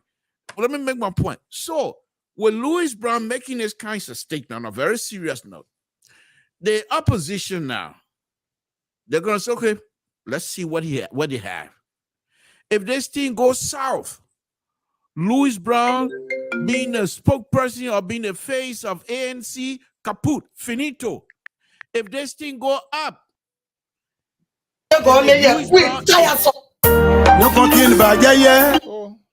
sorry, Liberal. There's a call coming from Liberia. I wanted to pick it up. Go ahead. Go ahead. There's somebody calling from Liberia. Okay, all right. I understand when Sissy was talking. When Sissy was talking, you got friends like bro. You got no relative like bro. When the central right was talking, you got no relative like bro. But when I'm talking, now you got friends and you got relatives like bro. Okay, that's okay. I will finish my statement. You can't bamboozle me into being quiet on this platform. So let me say this. So if Kumi or his people have this rally, the best way they're gonna do it, and this is what I suspect, and Amos Joyce, the central right, is leaking it out little by little, and we appreciate that. These people, in order for them to be successful, this rally, they better not come and talk about people they said they're hungry. Let those that are hungry speak for themselves. They better line them up and put all your broke people one side. Let the country people, let those you said they're hungry, let them take the stage. This should be their day. They all should line up, all 400-500 of them. Even if you give them 2 minutes each, let them come tell you how they can get money to send their children to school, how they can get money to buy food for them. Each of them from these different experience to be narrated during the program. But if you come in with your necktie and you tell me somebody ain't total hungry, then you're not serious. Mr. So, the liberal is not going away. I'm not going to change. I'm not here for friendship. I'm not here for kumbaya. You and the center right, I'm here as a counterweight. And then a Minnesota politician who is a Democrat, but the Northern Democrats are not to be trusted. And so I'm not too sure whether he's with you guys from time to time, but he would throw some big jab at me and to talk about my. Let me ask you this, the Northern politician. You're talking about the liberal, you're talking about the progressive, and you are supporting a man who was born in the progressive movement. My goodness. And you're saying the progressive are not alive and they're not alive, and you're supporting a man who went to school under the most progressive leader in Liberia ever, and that person become his mentor, and that person become almost like the godfather for him, teaching him all of the progressive way of moving things around. Young man, Gonglo is when the way he dressed. Look at the way he dressed, progressive. The only thing Gonglo don't put on a T-Bow. He put on those rubber slipper. That the only thing. You don't know why I said T-Bow. You don't even know that. So I feel sorry for you. I feel sorry for you. T-Bow was the day those in Monrovia, those slipper they made out of car tire, and you put all you knew, put your phone, and put a rubber away. They call it T-Bow those days. Oh, the progressive. And you think we're not alive? We're here. So let me say something real quick. I support Tier-1 Gonglo because of his ideology. He does not espouse a progressive ideology. Every progressive leader that you want to talk about has had a cloud of corruption and embezzlement hanging over there, except for Tier-1 Gonglo. All of them, including Amos Sawyer? Including Amos Sawyer. Oh. Including Amos Sawyer when he ran IGNU, the interim government of all doctors. where even the youth and sport minister was a PhD holder. And they went ahead and printed money. Let's talk about this now. They printed money. The IGNU government printed money. And they had S. Baron Tarr sign that money as the Minister of Finance. When he went for confirmation, he was rejected. But they still circulated that money with a signature of S. Baron Tarr on it as Minister of Finance when he was never Minister of Finance. So you want us to talk about that when they started mapping out and taking out the JJ from circulation. They were mutilating that, and they put away too much money that they created hyperinflation in Monrovia and they were stealing money. We should talk about that. Mr. Sese Goya, the progressive have given you what you always wanted. 1 man, 1 vote. 1 man, 1 vote. You're interrupting now. The party didn't give you that. No, he want me So Tewan Gongo is saying that he will go for lifestyle audit, he will go for audit. This is a difference from the 1979, 1973 progressive ideology, where all these guys like Ishbama Famble that say when Chaturo win, he was going to go in the mountain, and Chaturo won, he never went in the mountain. So we are talking about these people who brought guerrilla warfare. Because that's the fighting. That's the fighting spirit of the. The man fight. The man surrender. Okay. He did a Molu. Molu said that if what's his name? Darius DeLong won, you're going to resign. He didn't resign. So Molu just borrowed from Ishbama Famble and the progressive. Because he said when Chatolo won, you're going to go in the mountain. Chatolo won, the man, he surrendered. He didn't go in no mountain. So I'm saying this to say that the progressives, they were just doing things because somebody was standing between them. You want to fight, they say, oh, you don't fight, you keep causing up. When they move in front of them, they can't fight no more. You know, so I'm not talking about that. But the idea here, though, I think one thing we need to be very careful of is that, look, I am not going to write a post note on an event that hasn't happened yet. I will wait and see that the event happen. But the clarion call I've been sounding on this network over and over is what, look, you don't give ammunition to somebody to shoot you. The opposition political groups give ammunition for Louis Brown that he's using to shoot them to death. They all said that Louis Brown does not have the moral authority to call for this. Yeah. And you listen to Louis Brown comment, he said, then let the people that got the moral authority, they speak, then I will shut up. And they haven't spoken, and he called all of them cowards. He said, what is the use of your voice if you can't use, what is the use of your moral authority when you can't use your voice? They gave him that ammunition. And now, if you think about it, don't we have a rally happening by the progressives on Wednesday? So you co-opt somebody's idea. Yeah. And you're going to run it with a group that you don't even have the numbers. Why don't you just go? Sandro Johnson, former representative Sandro Johnson. I'm going to participate on the show, though.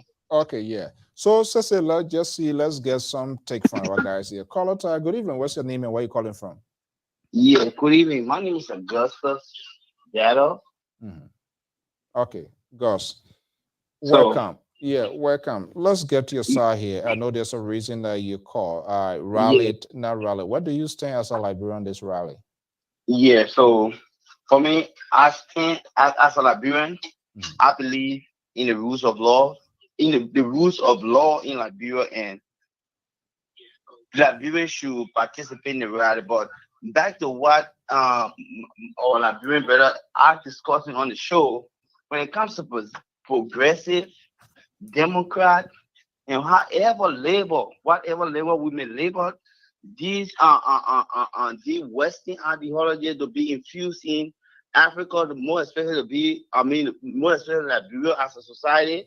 Though I believe it's not working, because one of your guests said that everybody, be it what label you as a progressive, whatever, everybody, most of the people that you see participating in government today, they stole from the Liberian people. And look at our population. The voting population, if you do an analysis on voting population, the people that will be talking about the Western label, progressive, Democrat, Republican, and however you call them, those are few people in Maserati. For our people.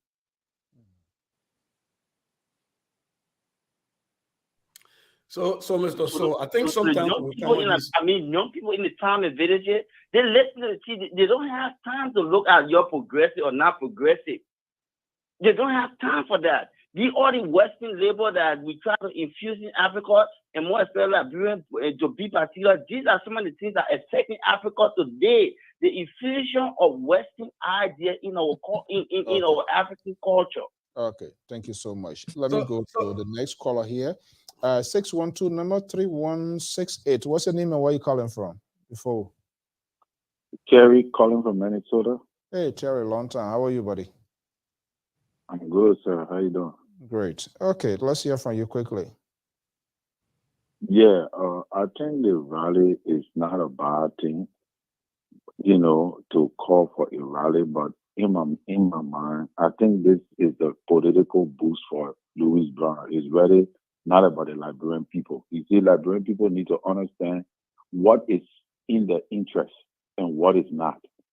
All right, Louis Brown just coming on the scene from a bounce back to Alexander Cummings is trying to present himself in the space, and this is what he wanted. He wanted for all the social media, all the networks, all the journalists in the country to be discussing the rally, which is putting him in the position as Louis Brown. So, you know, that is a strategy, and the strategy is working. Even if the rally does not yield the result it's supposed to yield, the message have already gone. And that is what Louis Brown wanted. He wanted his presence.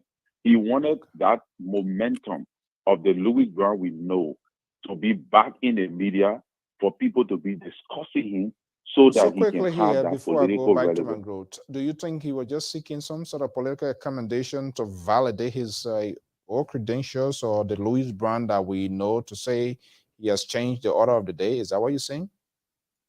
That's what I'm saying, Mr. So. Okay. It's just the Louis Brown trying to rebrand himself. Okay. All right. Thank you. Okay, guys, let's come back to you. Sissy, and your point, and I'll go to the Liberal. So, on the issue of moral authority in Liberia, I've been saying this over and over. Do I have a fundamental disagreement with Alexander Cummings for putting the likes of Daniel Chair and Louis Brown at such a high table? Yeah, I do. But do I think that Daniel Chair and Louis Brown don't have the right as a Liberian citizen to support a political party? Absolutely not. And so this issue of moral authority to call an action, I like to ask people just a basic question. Do you agree, forget Louis Brown, but do you agree that the economic system in Liberia right now, the economy of Liberia right now, is worse off than it was 5 years ago? Do you agree that that lawlessness is worse off now, that unexplained murder and uninvestigated murder is worse now than it was 5 years ago? Do you agree that the tone deafness of people who are enjoying the largesse of the Liberian covers is worse now than it was 5 years ago? Do you agree that there are more beggars created because of the proper agenda than there were 5 years ago? If you answer yes to those questions, then Hello? the message. Oh, yeah, hold on 1 second. To be a church pastor. Louis Brown is saying that I see your data, and here is what the data says. So real quick, get me closer because I know you got a call on the line. If, like I said the last time, you're walking down Waterside and General Beton Blai, Reverend Beton Blai, sees somebody slapping a woman and fighting her, and Beton Blai calls the police, would there be people that say, Beton Blai, you don't have the right to call police because you kill people? I mean, they're beating that woman, you did worse thing than that? That is the concept I don't understand. Okay. Let's go to this caller here. Caller, go ahead. 216 number. What's your name and where you calling from? Yes, hello. My name is Martin. Yes, I want to thank you guys for the discussion. But you know, with this rally going on, the CPP rally, you know, the opposition need to be very careful. You know, I don't belong to any political party, but as a Liberian and as a frequent visitor in Liberia, You know, right now, when you look at the whole CPP was dismantled because of number. Let's remember, that's how it started. One party felt like they had the number, so they needed to be in the lead. That's how it started. So right now, everybody trying to prove that CPP or ANC doesn't have the number. You know, I know it's politics, but what they're forgetting to know, look, if CPP fail, it's not going to benefit UP or Liberty Party or whoever else. You know, they need to put that difference aside. And if they really and truly believe in the Liberian people and believe that they're fighting for the Liberian people, they need to come and speak for the Liberian people. Because at the end of the day, whoever is the leader will benefit. Whoever going to win will win. But you know, I said this before. From what I see in Liberia, every time I go, and from talking to people, if the opposition doesn't get it act together, meaning fighting together, even though they belong to different party, but fighting for the people, CDC will win again. And if CDC win again, you guys take my word for this. The next one or two president after George Weah will come from CDC. So communists can forget it. Boycott is done because this is last time running. You know, Taiwan Gonglo can forget it, and whoever else, because all the opposition will join CDC. CDC is trying to form a one-party system. They want every political leaders to belong to CDC. So if we don't fight together and CDC win again, that means the next one or two president will come from CDC because everybody will join CDC and they will get a leader from there and they will win the next two presidency. Okay. When you listen to CDC, when they say 2024 is loading, those guys know what they're talking about. 2024 is loading what George Weah took over. This is what they're talking about. We'll keep fighting against yourself, and CDC will win, and the next two presidents will come from CDC. Okay, do us a favor here, provide free. Okay, let me take the call here from inside Liberia. Let's see what Liberia has to say here. Hold on 1 second. Okay, 2509 caller from Liberia. Good morning. Good morning, my brother. How are you? Great, good to be here. What are you calling from Liberia? Which part?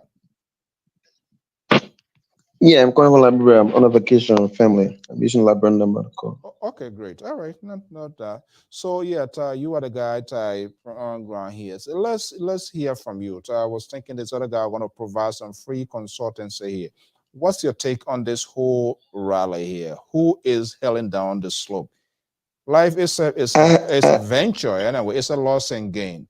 Who is it disadvantaging here without us knowing the detail, the outcome of this yet? Who is heading in the wrong direction here? I think Cummings, as we are aware, Cummings is not going to be part of the rally. And this is an ANC rally, but Cummings has made it clear that he will not be part of the rally. It is clear that. No, I don't think in his recent, just quickly. Actually, Louis Brown said Cummings will be there in the press conference. Cummings is on his way to Liberia now. I validated that during this end that I think he's gone back already, that he was going to be there. He was going to be there. So, but we're going to wait and see what happens. Okay, we're going to wait and see, because from sources I'm hearing that he's not going to be there, and Musa Bede himself has made it clear that he won't be there. The likes of Moriah Yakula, Moloba Yogbo, and other guys around Cummings that we have seen that have distanced themselves from Cummings since the inception of this Louis Brown figure. Since Tim Cummings were announced, you observe that some of the gurus that were around Cummings have withdrawn themselves from this guy. So I think the rally is not. I think the rally is not. We're gonna delete Yogbo because Yogbo was on this program. He came for it, and they were all like giving kudos to Louis Brown, and they were saying it's not even about Louis Brown. Louis Brown just happens to be the announcer of this event here, but they claim that they were ordinary Liberians. So I can speak for Mariah, but Yogbo, they are into it, my brother. Okay, we hope so. I'm a sedition. I'll be open to the platform. I'm a sedition. We Okay. hope the rally can go on. We hope the rally can go on because from all inclination, from all calculation that we have done, we think the rally is going to be very much helpful to CDC because the rally is a field rally. We can tell that the rally is a field rally. You cannot have a retired serving rally with a budget of almost $20,000. $20,000 could buy a lot of back arrests, distribute among people in Liberia, but you spend like huge amount of money on a rally. You pay for the rally venue to the government, and you say retire something, but you're paying those huge amount of money. I think the rally is okay from the government perspective. So we are calling on all sedition to distance themselves from the rally. There will be no counter rally. There will be no counter protest. We are asking all sedition to distance themselves from that venue that day. Let the people have their free rally. They have the right. It's guaranteed in the Constitution. And this president made it clear today when he was making a remark in the state that he is the president for all. So he want to make sure and guarantee the right of the opposition to have their rally. This is why they were giving us space. In fact, that space had been denied to previous people who had applied for it or denied to them. But they were granted to them because we don't want to be seen like a government who is oppressing the opposition. So the rally can go on, but I think the rally will be a good thing for our party. All right. You say you're visiting, Yeah. and just to let Can, you know, can you invite him to come be on hold the platform so we can really get him to defend this thing? Hold on 1 second. I Jesus. have tried to reach Yeah. out here because for us at LPR yet we now Sister, don't go there. Sister, don't go Yeah. there. we want to keep the conversation and proportionate. I have tried when I was in Liberia, just because you made this pronouncement, Molu, Chair Lady Constant Duopo, she did her best putting forward some folks' name. Like these guys, they are here at their own volition to represent whichever party they want. I hired a sedition here before, Professor Zawlo, who is now the superintendent of MCSS, and since he left, we've still been looking for someone who, also believes in the agenda of the party, of to come here to also make this argument. So I hope maybe you can extend so that it can be. I will. Like, I'll be willing to do that. I will be willing to do that, definitely. For sure. Okay, I would love to do that. Definitely, I'll be willing to do that. I will get. When I get back to the state, I will definitely make contact with you on my US number. Okay. All right. Great. This number here is on WhatsApp. I will send you my other number because I have tried and tried, but I want to make sure that CDC is also. You see, the guys, they are cheering up. I don't know why they are cheering up. Don't mind them. That's how they are. As a Gongo, the ANC and the Liberty Party. I love the show. Okay. That calculation you're talking, said the calculator. He must bring the worksheet so I can see the work. So the work on that calculation. Okay. All right. So, oh boy, Trenton, New Jersey. We are already out of time here, but let's see here. Let's go to Trenton's 609 number 0846. Caller, good evening. What's your name? Good evening, Mr. So. How you doing? Great. Good to be here. Yes. Let's hear from you. What's your name? New Jersey. Yeah, go ahead. 609 number. Yeah. Okay. Mr. So. Under our constitution, every Liberian has the right to assemble. It is guaranteed on our constitution, and to petition our government, to speak to the government on prevailing issues or circumstances of the day. Right. But let's look at the reality. Tell me. Is Louis Brown the kind of person that we're supposed to be shouting this call? Is he? Who do you think who have done this? The Louis Brown who are having gone just a few days, who was a vice chancellor to put all the amputated children in car as a security advisor to go and dump them to demon, come back him and bury their life?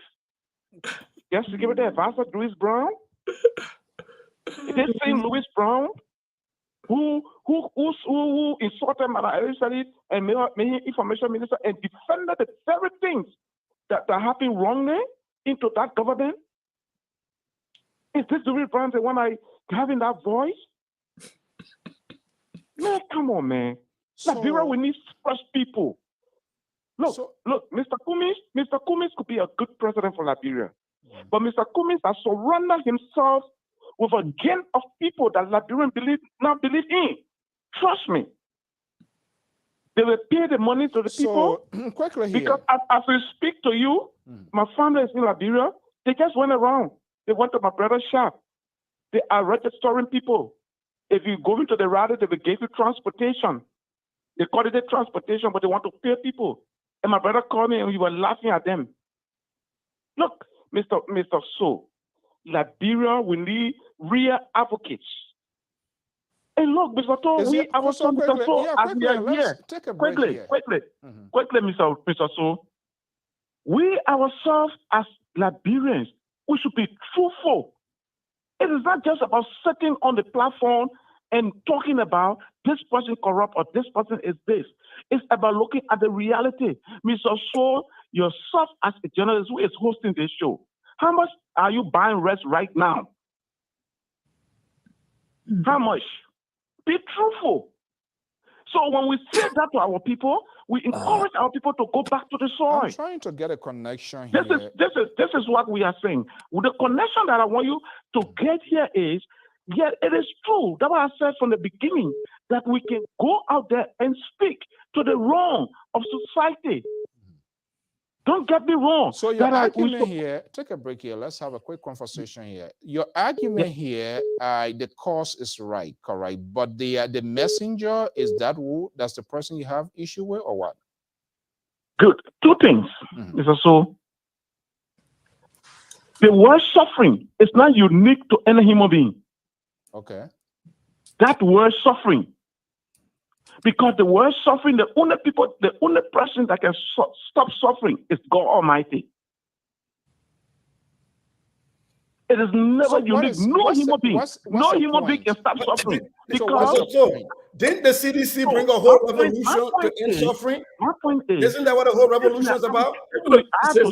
Government. If we are leaders, guys, let's have if we are leaders that are going up front to say something, and we were leaders before, and now we're coming back to say something to our people, we should be sincere. What was happening at the time that we were there? What's your position? That is not happening now. Let me ask you, as a Liberian, if you wish to make your full disclosure of your political identity, it's up to you, or you can plead the fifth. As a Liberian, what's your position on this rally? My position on the rally is that, for me, I don't see it necessary. Why? Because the prevailing circumstances that are going on in the world, globally, it is not only unique to Liberia. Even rally demonstrations, even though it's not demonstration, the word they use is even in America, in America, rally demonstration goes on, right? The greatest. Yeah, I know. Oh yeah, that's why I said it is unique. But for me, in my own opinion, so right? Why is it not so why you think I'm not saying they shouldn't do it, Mr. Soul, get me right. I'm not saying they shouldn't do it. So what are you saying? They have their right as Liberians to do it. But for me, I think it's not timely because you know why? I'm not looking at maybe something will happen. What's your measurement? I'm not saying whether something will happen. But why? I'm not saying something will happen. But what I'm saying is that it's not justifiable. So what's the circumstances around the globe right now? So, but set your criteria. Why is not your time? What's your own set criteria for that? I'm kind of a little bit curious. Good, Mr. So. The first thing we go when you are an advocate, you first look at the global prevailing situations that are going around the globe, around you.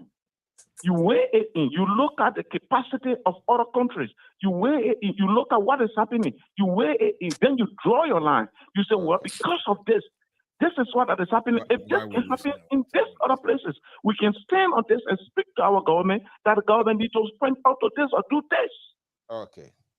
That's my point. But if we can't do that, if we pay deaf ear, we pay blind eyes to these things, and then we just come out, we start to adjure our people, pointing to them those things that we think that we ourselves, if we come, we will not do them after 20 years. Thank you so much. Then we lie to them. It's just a waste of time. Thank you so much, Mr. So. God bless you. I enjoy having this conversation. So, guys, here is the thing here. Every Liberian have a say into what is ongoing, whether we agree or disagree with them. We don't want to leave things into the minds of the people, but we also want to hold them accountable just how we should be accountable. So, Sissy, are you suffering from headache? I'm suffering from intellectual whiplash. Like I keep going, like it's painful. Here is the laziest argument I've heard from CDC people. They try to do this comparative analysis about what is the price of rice in America versus Liberia. And my biggest question to them have been, is rice a staple in America? That's the first difference. Number two, did the US government subsidize rice importers to reduce the price of rice? If you tell me that, then we look at comparative analysis. Number three, what is the purchasing power? You increase rice here for me. If my rate of pay also increases, then I can still purchase that. But you got this lazy argument, and then the other party try to go to God, that only God can end suffering. Then the CDC, by their own mantra, said it was going to be changed so people can get hope. It was changed for hope. So now they're telling us that they can't do it. They said that under Madam Ellen for 12 years, people were struggling. They were going to deliver the people. They brought a whole revolution, according to them. They call themselves the revolutionary people. And they run away now blaming God for this. Then let them move. Let us bring Moses and Abraham about to run Liberia. Okay, Mr. So what I can say on this yet, and I've been quiet here for what I can say on this, Mr. So, is the first thing first. There are these people that continue to. I really don't understand their thinking. When they're speaking, they speak English. When they're counting money, they count dollars. They don't count ceiling anymore. They don't count these little stuff. But then hold on 1 second. Our panelist is on. Hold on, caller. Something go ahead. Caller, just hold on a minute. When they're speaking, they don't go into the traditional dialect and and try to express themselves. They go into English. But then when it comes to politics and ideas, they say, "Oh, that's not how it is supposed to be." You'll keep it on that side. Number one, in terms of the rally, CDC they're gonna be surprised again. Instead of them to prepare themselves and see at the end of the rally, what are some of the responses that are going to come out of the people that are going to be making these comments? They're not doing it. They're going to sit here and blame a single person. And Louis Brown going to embarrass them again, just like he did with just Jefferson Kochi the other day. They're going to be embarrassed. And as a result, you will find that sedition, because when they embarrass the next, because they don't know plenty, so that when they get vet, then they start fighting. Then they want to chop people up. They want to cut them up. This is not going to happen. So the thing about it is sedition. If they're very serious about this, they're saying, "Oh, the president said we love the people. Let the people have their rally." Fine, but why are you now condemning somebody and say the man doing it for himself? And the man doing it that you business? Okay. You stay out of it. That's not your business. The man doing it for himself. Let's see CPP and the ANC people worry about it. If they're going to be successful, that's fine. You run your campaign, but because you're so inept and you have nothing to offer, as a result, you try to get on any little stuff that you can get your hands on, and you're failing. Right. You're failing miserably. Let's go to this last caller, and then we're going to have a wrap up here this evening here, but there will be a question. Thank you so much for being so patient. Call us 605 number. What's your name and where are you calling from? Thank you, Mr. So. I'm calling from South Dakota, Sioux Falls. Okay. My name is Alexander Nimlin. Mr. Nimlin. Yeah. Look, this whole Liberia thing, I know you have your reason yet. Everybody get their say inside here. You not look inside or outside here. Let's make you the judge this evening here before we go home. Should this rally go ahead or not, and why? Yes, I support the rally because why? One of the things, like, first, let me make this disclaimer. I support the ANC. Okay. Yes, from the ANC, but some of the callers sometimes, although they have the right to say whatever they want to say, but today, for some of our brother to be able to come on air and start telling people, "Oh, is Louis Brown like cabinet the movement. He's not the face to do that.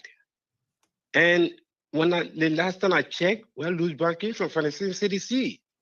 And who is the face of CDC right now is Prince Johnson. Well, they are not saying that, you know. And like to say, when he better was saying, when he was saying anything with confidence, forgetting to know that Louis Brown, like he was sitting in a room when Louis Brown was giving advice to former president, which is President Tito, in here today. And when we check right there, right to the next door, the next person who next to George Weah is Tito's wife. But they're forgetting all the stuff. Maybe they did Madam Joy back or two, they'll begin to start crying. And we gave them the opportunity. This is the reason for which we gave the government the authority. George Weah, our president, George Weah, he have the right to be able to bring the war crime code because it's why I from the CDC. That because of some of the same attitude that makes someone leave. When I begin to listen to Arizona Cummings, I begin to follow Arizona. I begin to support the ANC, you know, because of the same issues. We ran from, let's say like, Liberia just came from war during my 31st term. But United States was still protesting. And today it began a crime in the country. Yeah, so Louis Brown is a member, and he's still a member of the NPP. But at the time, he was supporting the CDC. Yeah, he's not a CDC. He's not a sedition. He's a NPP. For NPP, yeah. As he said, for NPP, he's still in your party. Yeah, with Macintosh. But United States, anybody that supports Arizona Cummings, people continue to say, "Oh, Cummings giving them money." And yesterday, I listened to Reed Brown, or let's say son of Dazo, that what he said, that I call my political leader, which is Benin Ure, that are going to that rally. And at the last statement he said, the last statement he said that those who want to come, they can do want to stay, but if I get to the rally, her team will be there. I will make my decision who to support or who not to support. So I want to say thank you to the panelists. I want to say thanks for the good work that you people are doing, but we're all looking up to that. But our Liberian people to be able to come up and stand up with tired suffering, will be there. Our family member will be there. We're doing all it takes that will. When you realize that you're tired with this suffering here, when you realize we continue the suffering, but the suffering not good. We having a president who live in the country up to now, like today. My friend Monique Chen, that they deny him for entering. Monique Chen stay outside until that program they have in Washington in DC. They deny him by Michael Gilman. They said they couldn't allow him to go in, and he stay outside. So these are things that we continue to see that we only having Liberian citizens only who find themselves to be Liberian. But on that note, they say all Liberians have the choice for them to go there. But today, they want to, when they saw Monique Chen, they say, "Oh, the men support is not coming. We can't allow him to enter." Is that a Liberia we need? No. Well, I haven't heard that. I hope to talk to Kishen, but thank you so much. Thank you so much. Thank you. For that info. Yeah. Well, if I were Kishen, I go to this to the WhatsApp millennium stuff and stop their money from coming in. They already flunking. You want to embarrass me? I put your chopping. I put a stop to your chopping. Well, that millennium stuff when they pass, how come they can get in small money? I mean, that's so rare. You will not even get one green cent. I have to validate his information. No, Mr. So that's true. But what he's saying, that's true. He was on his program. He was on a program. He was live. I saw him. He went to the hall. He said he was in there. They asked the security to escort him out. So he was in front of the conference, the hotel, wherever. He said, "I was there that the president, we had the phone with a meeting and come." But he was there. You were on Facebook. You went live. I had a sort of crazy. If that's something that happens, but why would a general? Why would a general want to go? Why would a general even want to go over there? No. Listen. Why would a general want to go down there anyway? What you mean? I wanted to go there, but I wanted to go through the process for accreditation. But then what? I think I shared that with you guys. Yeah, but And I'm saying, but his to the situation credit is of different the from party, Mr. So. The yeah, generous, keep the this- general situation is a little bit different from yours. No, Why? I listen, mean, listen. he's a clean. I mean, he has claimed publicly to be support, and Liberians, they are not, especially sedition. They are not forgiving people when they see. It doesn't matter what I CDC here. They here in America or there, their behavior the same. Their behavior the same. Mr. To, yeah, what happened? Captain show an invitation. They say all Liberians. That's the invitation they put up. All Liberians are welcome to attend that programs. He didn't, so he went there. According to he was broadcast live from that. Follow him. He said when he entered the hall, they identified the action to walk. He said the security escorted him out of the hall. Prince Sherry and Michael Gilman were the one who were, I think, conducting that program, according to him. But I said here the other day. So that's what they called did. the embassy because I like to go through the process, and they give me all of the numbers. I spoke, and that's what I say. I spoke with I. Geroncelli, who is the President Public Affairs, Washington, D.C. Mr. Director, my understanding the president will be visiting. I am Alfonso Sol from Lpr. What is the process involved for accreditation? We did cover the First Lady before at the United Nations a couple of years ago. I called the embassy. They asked how many persons we send those names. They verify those names. They do whatever they're checking security formality, which is a normal routine. And I thought that's the same process was being in place. But this time around, they could not adequately tell us who was facilitating. I managed to get Mr. George Manor, who is the communication person for CDC. When I called, he said, oh, one of your namesake, Alfonso, is the communication person to this president coming. Where is he? In Liberia. You are the deputy. So who is the next? You are the next person in command. Well, I can't say anything now until he comes. But you need to call Michael Gilmore and Prince Sherry for what? For accreditation. Are you serious? Yeah, a media institution that respect them. So why they should be the one to accredit me? That's this. So that's what I'm asking, because the invitation of every Liberian should come. If you go in there as a reporter, whether you're a podcast host, that's just a different process. But that not even give them the right to do what it did. Folks, that's the last day of the call. Okay, guys, time has caught up with us here. But I have to talk to Kishan for myself and maybe hear his side of the story, or maybe go look at the footage and see why it is. But this is just I think I don't know why I saw the video. It's all that he whole lot of video posted today. He was live when he was talking to but yeah. All right, anyway, guys. Thank you. We are about to go home. What was the thing that kind of put this program down here? What's the final message? The whole protest here. So my final message is rally. The rally is going to be carried out. The rally will be successful. CDC will be caught flat-footed, which they always are. At the end of the day, if the CDC thinks that Louis Brown is not the right person because he helped in the war, he should be prosecuted. Let them establish the war crime code so they can shut the mouth of people like Louis Brown then. Or if they think that there were other laws that he violated that the statute of limitation has not caught up with, then let them prosecute him. They are the sitting government. The next thing is for people to be passing around talking, say, Joe, we are say, the people might have their rally. Joe, we are say, isn't there the same Joe, we are say, anybody causing, they will not walk the street of Monrovia, that today now he become magnanimous? That because the ambassador wrote a letter that what made all these people then what said, come and go in the street or come and have their rally, that all made them say, oh, they will sit about and not have rally. They understand the pressure of sanction. They put know it. And last but not least, the benefactor of this rally, if it is played right, is going to be Tiawan Gonglo. Because he's been talking about the suffering of the people and how to alleviate our people from suffering. And so a lot of people are going to be talking about how they struggle, how their lives have changed, how they've gone from being earners to beggars. And I think if they play their cards right, they will have enough data that will play into the narrative that Tiawan Gonglu has been saying around there, going to people, talking to people. But it has to be played right. That is just my analysis. Famous Josh. Yeah, and let me say this.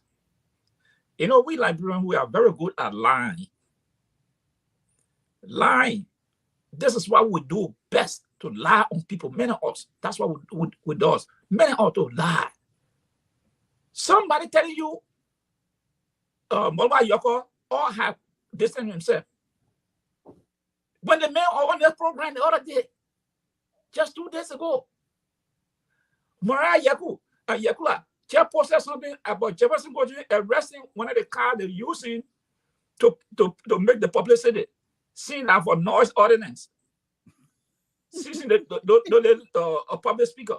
Yep, Mariah Yakula posted it today. So you see, sedition are confused. They are caught foot-flat. They don't know what to do now. So they come out to spread these kind of diabolical lies. You know, hey, leave the people. If the protest fail, it's up to you people. You can say, okay, but why people worry about these people protest? Why people spread this kind of lie? So my thing here is this issue, you know, about Louis Brown. You targeted people. You know, one time on the program, I said something, and it was about the same war, economic people pointing finger. And I told someone, I said, look, all the noise you're making, you from Nima, you people alleges that Doe went and put hundreds of children in the way in Nima. I said today, 2 years in Liberia, the UN king, nobody has been able to carry anybody to show that well. But today, people still believe that Doe took the Malian children and put them away in Nima. Where is the well? And for me, I don't back down to people. You want to say something? Get some evidence. But sister, I don't want to lie on you because I don't like you. That's why I get to me about people. If I don't like you, I stay away from you. I will not lie on you. I will not say anything to change your character. But Liberian, this is why we are good. And this is why we were the cause of killing some of our own friends, because we lie on people simply because we didn't like them. So, and we well, have to stop this kind of Hello, thing. bro. yeah, me, I will lie on you because I don't like you. Yeah. No, Mr. So I think it's a wonderful show. No, seriously, I think I also concur with Sisi, and that is CDC. They are not quite ready. They are not ready. I mean, with these kinds of stuff, Jefferson coaching, what Mr. George just told us. Yeah, I think it's laughable, and I think if CDC, if they're not careful, after this rally, the momentum that's going to coming way, they will not be able to put it down. If they don't handle this thing correctly, the momentum that coming going to get from this rally, they will not be able to put it down. And then maybe again I'll be drinking coming King you again. So I just telling you right now. We'll put it by the mail, by the steam know, mail. We'll put it by the mail. Okay. There is a special skill in communication, and it was unfortunate. The ruling establishment, they just sort of elevated this thing here instead of kind of give you a sort of cold shoulder, and it was on purpose. It was well calculated. Louis Brown he's a good communicator. He's skillful. Those guys, he been in the vanguard. The story of Louis Brown, Gateway, all of those people, I knew it when that pronouncement was made by the ANC. I was like, oh, something in the making. They were thinking they had a short-term and long-term goal, and they were trying to entrap people in this work. Why do you think he was so defiant? Because he was playing to the soundbite of the people, and that went through, and he did it effectively.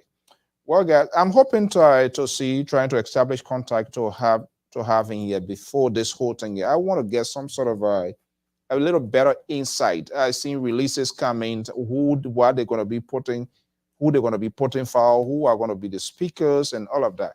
But to your point, Sese, those memos, information they are collecting now is the strategy behind is they are building their own data wall because there's going to be a consistent regular phone calls after this year. They were trying to figure out how to get to voters and perhaps do it one-on-one.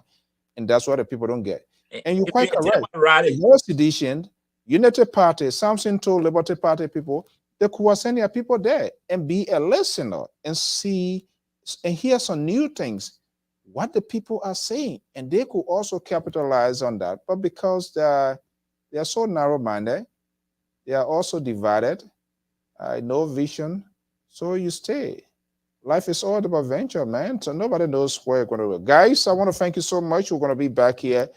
There is a new phase going to be adding to this network. I hope I will keep them and brother number here. And I still talking to what other new phase? Bring him on. The what I said, bring it on. What other new phase? What's wrong with my face? But Mr. So, we had Lofa Julius on last night. Can we also invite Prince Sharif then to come on too and just participate at Lofa Julius then? Yeah, Prince Sharif don't have a problem with me. I can always Prince Sharif been on the show before. Bring Michael Gilmore, let him come and defend them. My Russian brother. I can. He can't want that. But also understand, you gotta know your audience. You know Michael's position. So here, there are certain people that can go to fax, and when they go into fax, they gotta either go as a guest for Laura Ingraham or Sean Hannity. But Chris Wallace was there. There are certain people will go. You know, Joe Biden would never go conduct an interview. I mean, it's a way over the top comparison, but he would not go conduct an interview with Sean Hannity. So, hey, people get their base. Nobody gonna know that. How many Democrats you see go on Fox News to go send their message? They're gonna that's why I don't watch CNN anymore, because CNN have opened themselves up for the French of the Republican Party. So I don't watch CNN anymore. Look at this guy. Me, I just say we don't want anything to know that we get this is an opposition network. Oh, no, boys, nobody will say that. Nobody can say that. The day they can will wear the red beret. And I said the CDC can wear red beret. You got red beret in your household. I wouldn't see that beret. Where you would get it? What? You got red beret in your house. Where you get it from? Oh, we got all cover CDC and all that. Wow. No, that bet I put in that I know that these people will not know that this is not an echo chamber. When you come here, you'll be challenged. No, not that. I mean, intellectualism. No, they don't tell me so. They say that your people didn't part the way to the. They said, the person who called in, they will agree for them to come. They get, but by the time they talk to their friends, they say, no, those men, and they will go down there. They carry you in the lion's den. So, but hey, I mean, we want to have a fair share. Zablo was here. It was a great conversation, but you know, but I think Madame Dope, who was the CDC chair USA, is I think she's trying to work on her tent, because people she put forward, they're not willing to come. So what will we do? Okay. We can't wait for them. Airplane don't blow horn. Guys, thank you so much. You're good then, man. Let me go get ready for tomorrow. Yeah. All right. Good night, folks. The guy was trying to get us a headache. The what? The other caller was trying to get us a headache. Okay, to our many followers, Mr. Collins, Terrace, Joshua, the Honorable Kaiwule, Prince, Kamara, Galifo Sharif, and all of you, thank you so much for your time. Tapet, Pascal, Gavitant, Prescott, Pauline, thank you so much for your time to hear. We agreed, disagreed. So civility is the key, the hallmark here. And I don't sanction as long as you have your argument. I strongly believe that we ourselves as anchor or presenter, we should be held accountable. So I don't like to disrupt people, because that then you kill the substance of the conversation as well. People have to speak. The more they speak, the more you get to know their inner part. And that's how it's supposed to be. So, and the panelists, they understand that even be a seditions or whatever, they are all Liberians. There's a reason for which to support the side that they support. So I'm not the type that you want to sanction people's voices because you are far from their political ideologies. Of course, Why are you supporting your guy? Why she can support his or her own candidate? It's proportionate. I mean, we just need to have this conversation, be persuasive, and tell me and tell the Liberian people why you are supporting this candidate that you are supporting. As long as we can have that sort of conversations with civility and good argument, facts, not necessarily opinion, then we are moving to the Liberian, we are moving Liberia somewhere, and that's what I want us to do. And that's why we reached out to the authority concerned to have gone to New York. I was willing to have gone to Washington, D.C. to cover that. If possible, if I could have been permitted, I've been working on this thing a long time. But again, it's hard. And that's the thing about it. You know, in election time, the days when somebody try to offer you a free promotion, elections are costly. You know how many dollars spent in this country? Go there and see. Go there and get new voter. Go there and get new listener, new argument. If you're an ANC person, why would you want to necessarily waste time to go to General? General today, his position is known, it's established, he supports ANC. Michael Gilmore is known. Prince Sherry is known. Maybe go to some rough terrain and see the reception and get some understanding that will build your good political argument. But this sort of notion, oh, I can't go there because of this people place. You have to disprove the people's argument, especially when you're seeking the higher office of the land. I will be glad when the president, we have the opportunity to sit with the president and any other person. Councillor Gonglo made his position yet. We're looking forward. Joseph Boyka, and it's both sides. It's not just only the government. Joseph Boyka, people, they sealed the old man up, put him in the barricade. He's not even there yet. And so to tell people that this person, he's not one of us. So is that how you people want to do it? Is the country going to run on partisanship? People are people of your party. Those are the people you're going to give job. That's why you're telling us. Then it's wrong. Open up and have a conversation, and you will know better. Well, folks, I want to thank you so much for your time this evening. We're going to leave it here. By God's willing, same time, same station. We'll be back here tomorrow. Thank you so much. Have a pleasant evening.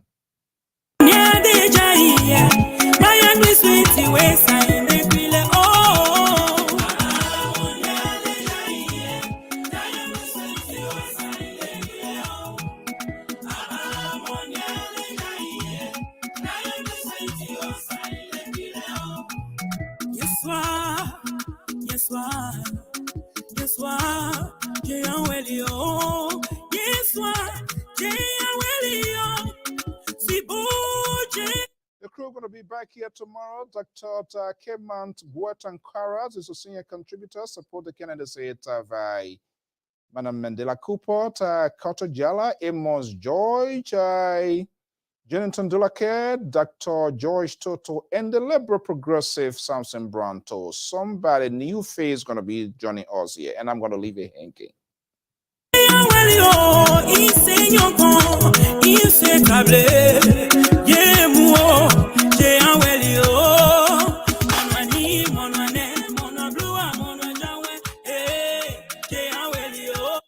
Sandy Kimaka, good evening. Thank you so much for joining us. It's better late than never. And Kamusa. Married Buddy, thank you so much. Henry, thank you so much. Terry, thank you to our man own Belting Iketano in Greater Liberia. Banga, thank you so much.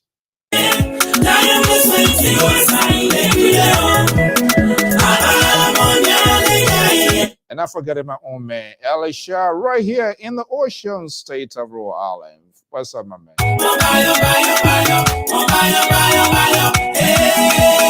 And the princess of Lpr. I'm talking about May Koto Blessing, aka Koto Jala. Good evening.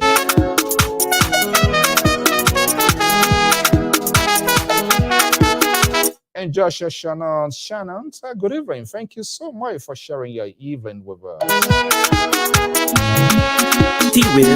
And the legendary himself, award-winning journalist Kai Gerald, former Minister of Government. By the way, this book is still available. It's still available. To make sure you check it. It's a very fascinating book, well loaded with information that you need. Liberty Hijack. This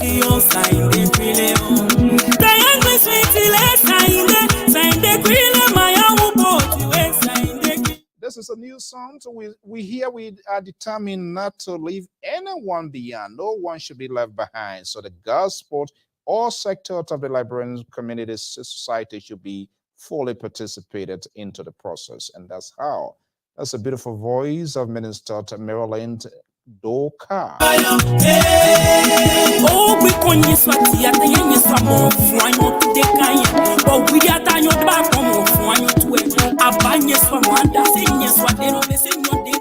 I love this new year. Online part-time homework. I hear you. Good evening. Thank you so much for joining us.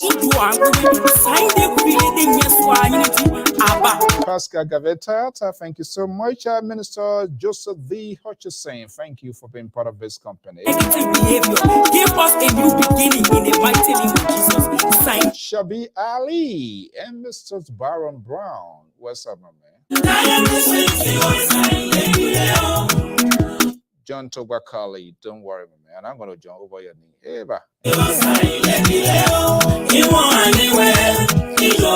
Kafumata Donso, what's up? And Lucien Vanning, good evening. Thank you so much for your time this evening. Please send your comments, your suggestions as to how we can enhance quality broadcasting, good conversations, respect for one another. And this is what our viewers and followers do here, for which we really, really appreciate that.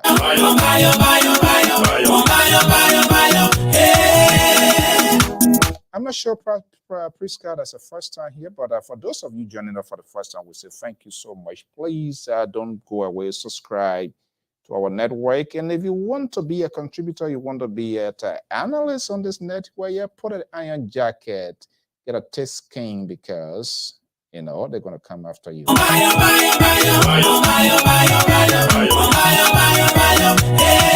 Massa Brown, this is for you. Hallelujah.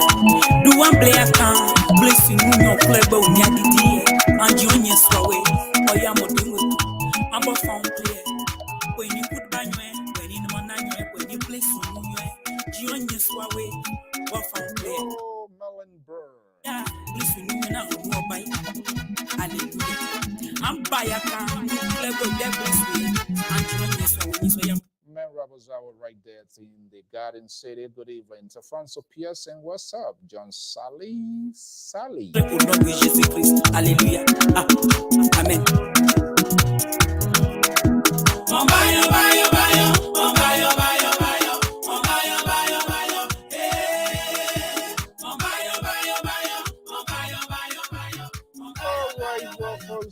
Terrible thing must come to an end. That's a beautiful song that she's on YouTube. You can check her up.